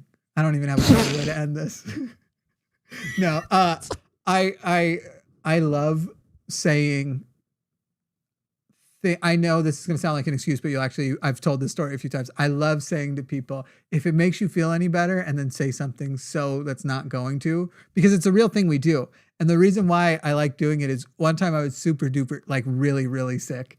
And I was in bed recovering, was going to have to go back for a procedure the next day. And a brother who I don't talk to, who isn't supposed to, anyway, he calls. And I'm like, hello. He's like, hey, it's me, blah, blah, blah, blah. And I was like, why are you calling? And he goes, well, if it makes you feel any better, I've got bronchitis. And I was like, okay, thanks. And I hung up and I went, here's the thing. Most people, if they had said, if it makes you feel any better, I have bronchitis, I'd have been like, your suffering doesn't make my suffering better. But I really don't like that, brother. And it kind of did. It kind of made me feel better. Like, hey, I kind of did feel better about it. No, so do you do the opposite? Do you do like, well, if it makes you feel any better, I found $100 today. So like, I'm doing great. No, you can't have any of it. It's fine. I know you're suffering, but like the Bible doesn't say we must both suffer. It is funny how there are people, it makes you wonder what percentage of people are saying it to you. Obviously it's higher. What percentage of people are saying it to you because you're black, and what percentage of people would have said it either way because they know that that's a word that might get the channel in trouble? It's probably a higher percentage of people that are saying it because I am black, right? Like, and a lot of them are children. But I do this thing. Ugh. I don't let you bitch out of it. If you call me it, I call you back. Because they'll call me it and then hang up. I call you back. You're not skating by. You're answering the phone. There's reasons we never call back, but I admire that you can. Oh, I absolutely will. I'll also like. I will ask people full front. I'm like, okay, can I say your phone number on stream? A few have said yes, and I'm like, all right, then it's not doxing. Here we go. That's wild. I don't play. No, I had somebody who. Did Jimmy just say I love saying then trail off after mentioning the N-word? No, I love saying the thing about if it makes you feel any better and it being douchey. I think it's funny. I personally think I might start doing that. If it makes you feel any better, and then name something really good that happened to me that day. Yeah. Or something you should bad. Feel better about your situation. If we are friends, my benefit, like me succeeding, should make you feel good. Something bad but unrelated could be funny too, though. Like, I'll go with the real one. Like, say the thing again about you get called the N-word a lot on stream. I get called the N-word a lot on stream. Okay, well, thanks for trying. A little improv. Come on. You can put a little... What? That's exactly how I said it. Okay, here, let me set the scene again. Yes and. Yes and. Thank you. Okay, you have to kick it off so I can do a yes and. We got people say crazy stuff to over here. Well, if it makes you feel any better, see how I flipped it back on you? That's how you do it. Finish it. If it makes you feel any better, I get called the N-word like a lot on stream. Well, if it makes you feel any better, today I was pooping and I realized I have yet another perianal hematoma. Kind of like a hemorrhoid, but it's under the skin more. There are some topics that are just off topic. They're just off limits, Jimmy. I thought you were going to escalate. I thought you were going to come up with one too. Well, how do I escalate from a hemorrhoid? Okay, if it makes you feel any better, I have 2 hemorrhoids. I haven't been able to sit down in weeks. Or just go completely unrelated. Well, if it makes you feel any better, black people weren't allowed to have the priesthood till 1978 in the Mormon Church. That does actually make me feel good because it means black people weren't being brainwashed. Oh, yes, they were. Until the 70s. No, they were. Oh, never mind. They were expected to participate and still like be at the meetings and listen to the superior thing, but the superior thing in quotes. I should have made that more clear. Well, if it makes you feel any better, at least your people's hair was not used to make furniture. Yeah. Yeah, it can't escalate from that, can you? Well, hang on. What's the worst thing that ever happened to my people? There was that rash that went around. Like, what is the worst thing you could say happened like collectively to whites? Not. Well, because you have to do it only white. So it has to be something that only happened to them because they were white, not because of any other quality. You can't ignore histories because somebody's going to be in here like, what about South Africa? The whites did that to themselves. It sucks that you don't have seasoning. Like, that's terrible. Yeah, but we stole seasoning, so we fixed that. That's true. The way you just stole from Asia. Yeah, we've all that tea. We can go to the store. Now. Oh, there weren't stores in 1776. Jimmy is such an ally. This is so cringe. I swear this is why Trump won, and I can't stand this shit. Truly hilarious because nothing has happened to you. Like, what happened to you? What harmed you? Wait, was that from a person that's happy Trump won or sad Trump won? Well, because if they're happy Trump won, aren't we just talking the way they say people should talk? Yeah. So then what's the issue? I love, like, are you okay? By the way, nobody's asking anybody to stay. I'm fine with people being like, I'm not enjoying this part of the show because the show has stopped being about what you enjoy and has started being about what I enjoy. Like 500 of you figured that out and left. Wait, somebody said it's good to see you, Jovan. Sorry, you have to work with a racist. Oh, that's good, man. That's good. You have to be able to listen. Here's the thing. I don't consider, just to be like fully transparent, I don't consider any jokes Jimmy has said so far as punching down. If Jimmy made a joke where I was like, that's legitimately punching down, I would message him off stream and be like, hey, I didn't like this joke. Hey, babe, could you bring in the notebook? Apparently I've not punched down. I got to get one of these up. Oh, now you're going to make the woman bring you? How dare you? If it makes you feel any better, she's white.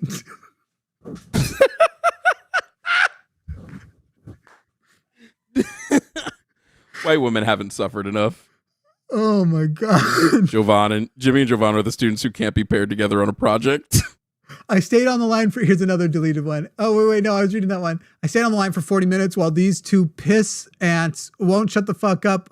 The entire job is to pick up the goddamn phone and talk to the people and debate with them. Well, I have 2 points to that. One, the show technically ended 12 minutes ago because the show only goes till 5. Two, was that the slavery person?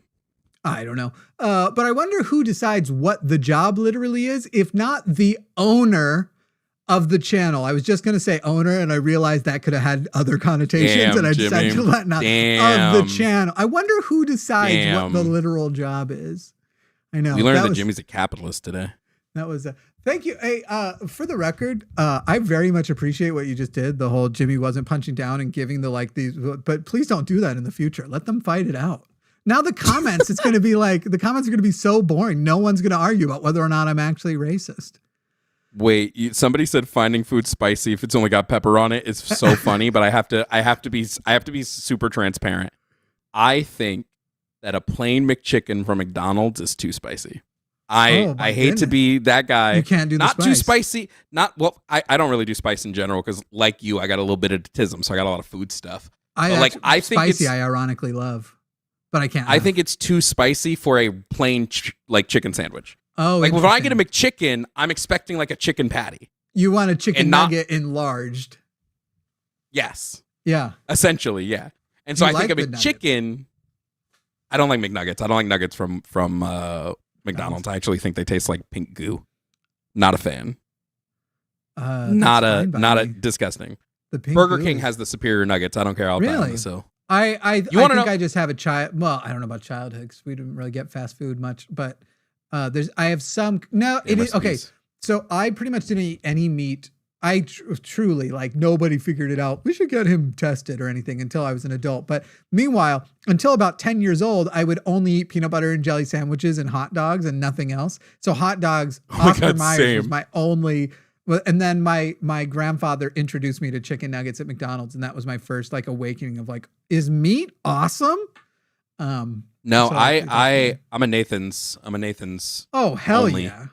Only hell Nathan's. Yeah. I don't. All other hot dogs are terrible. Nowadays, if I have an option, I'm going. I mean, I don't mind Hebrew National, and I do like the Costco Big Dog as well. But Nathan's obviously is the best one. Do you do the bun length or do you do the supersized ones? You don't do the regular one. Okay. No, you I like the quarter pounder one. And then what I do is I make. First of all, I make the greatest baked mac and cheese on the planet. But then I take the mac and cheese and I put it on the hot dog, and it is. Actually, I might make that tomorrow. It is so good, so delicious. The moment I can have foods again, if you would want to cook that for me, I'd be down. I got you. Sounds awesome. And the good thing about my mac and cheese is it tastes better reheated. It like goes hard as fuck. Did you watch TACIS on Thursday at all by chance? No. So someone made a joke there about white culture, and Luxander was like trying to list off some white culture things, and they were like, I don't know, mac and cheese, and I was like, and so I super chatted where mac and cheese came from. Not only do you do it better, American mac and cheese was literally perfected by Jefferson's slave chef.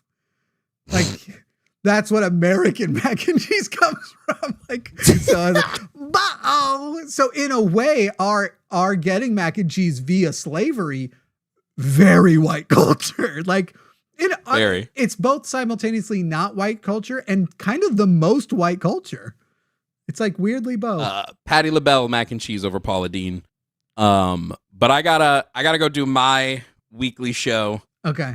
It's been up behind me. I was about to make a joke about it being Schrodinger's boxed mac and cheese. You don't know if it's racist. I won't eat boxed mac and cheese. I don't touch it. I haven't had Kraft in like 20 years. I can eat any childhood food and like it. Like, I'm real snobby about pizza, also coming from the New York area and like having I want my Dominicos and all that sort of shit. But also if I could right now, I would wreck a Totino's. So I moved from New York to Florida and I have yet to find pizza that is. Yeah. Florida pizza? I will tell you, Austin has the second best I've ever found. And it's only because Austin has a lot of people from like Brooklyn. Have you been to New Haven? No, that's fair. Connecticut? I meant out of the Northeast because then that's like a different, like you can find legitimate New York pizza all the way up there because people had to move because of the crimes they were committing. We're talking about Italians, right?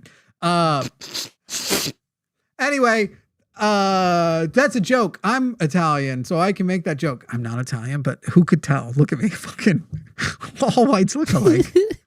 Anyway, Irish, we do crime too. And my parents might be someplace. I don't know.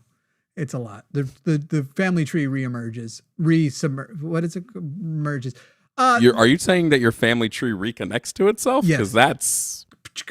Dude, let me send you my 23andMe and you're going to be like, so I'd ask how they met, but I assume it was at home because it's crazy. They met at the family reunion. Yeah. It's all right. I don't think it took that much effort. It's pretty bad. Anyway, do you want to tell people where they can find you? Where you're actually, if you talk long enough, I can redirect also to yours. Yeah. We're gonna be streaming. My Twitch and YouTube are both Jovan _Bradley. I do a weekly. This is actually going to be the first episode of my weekly. It's so funny.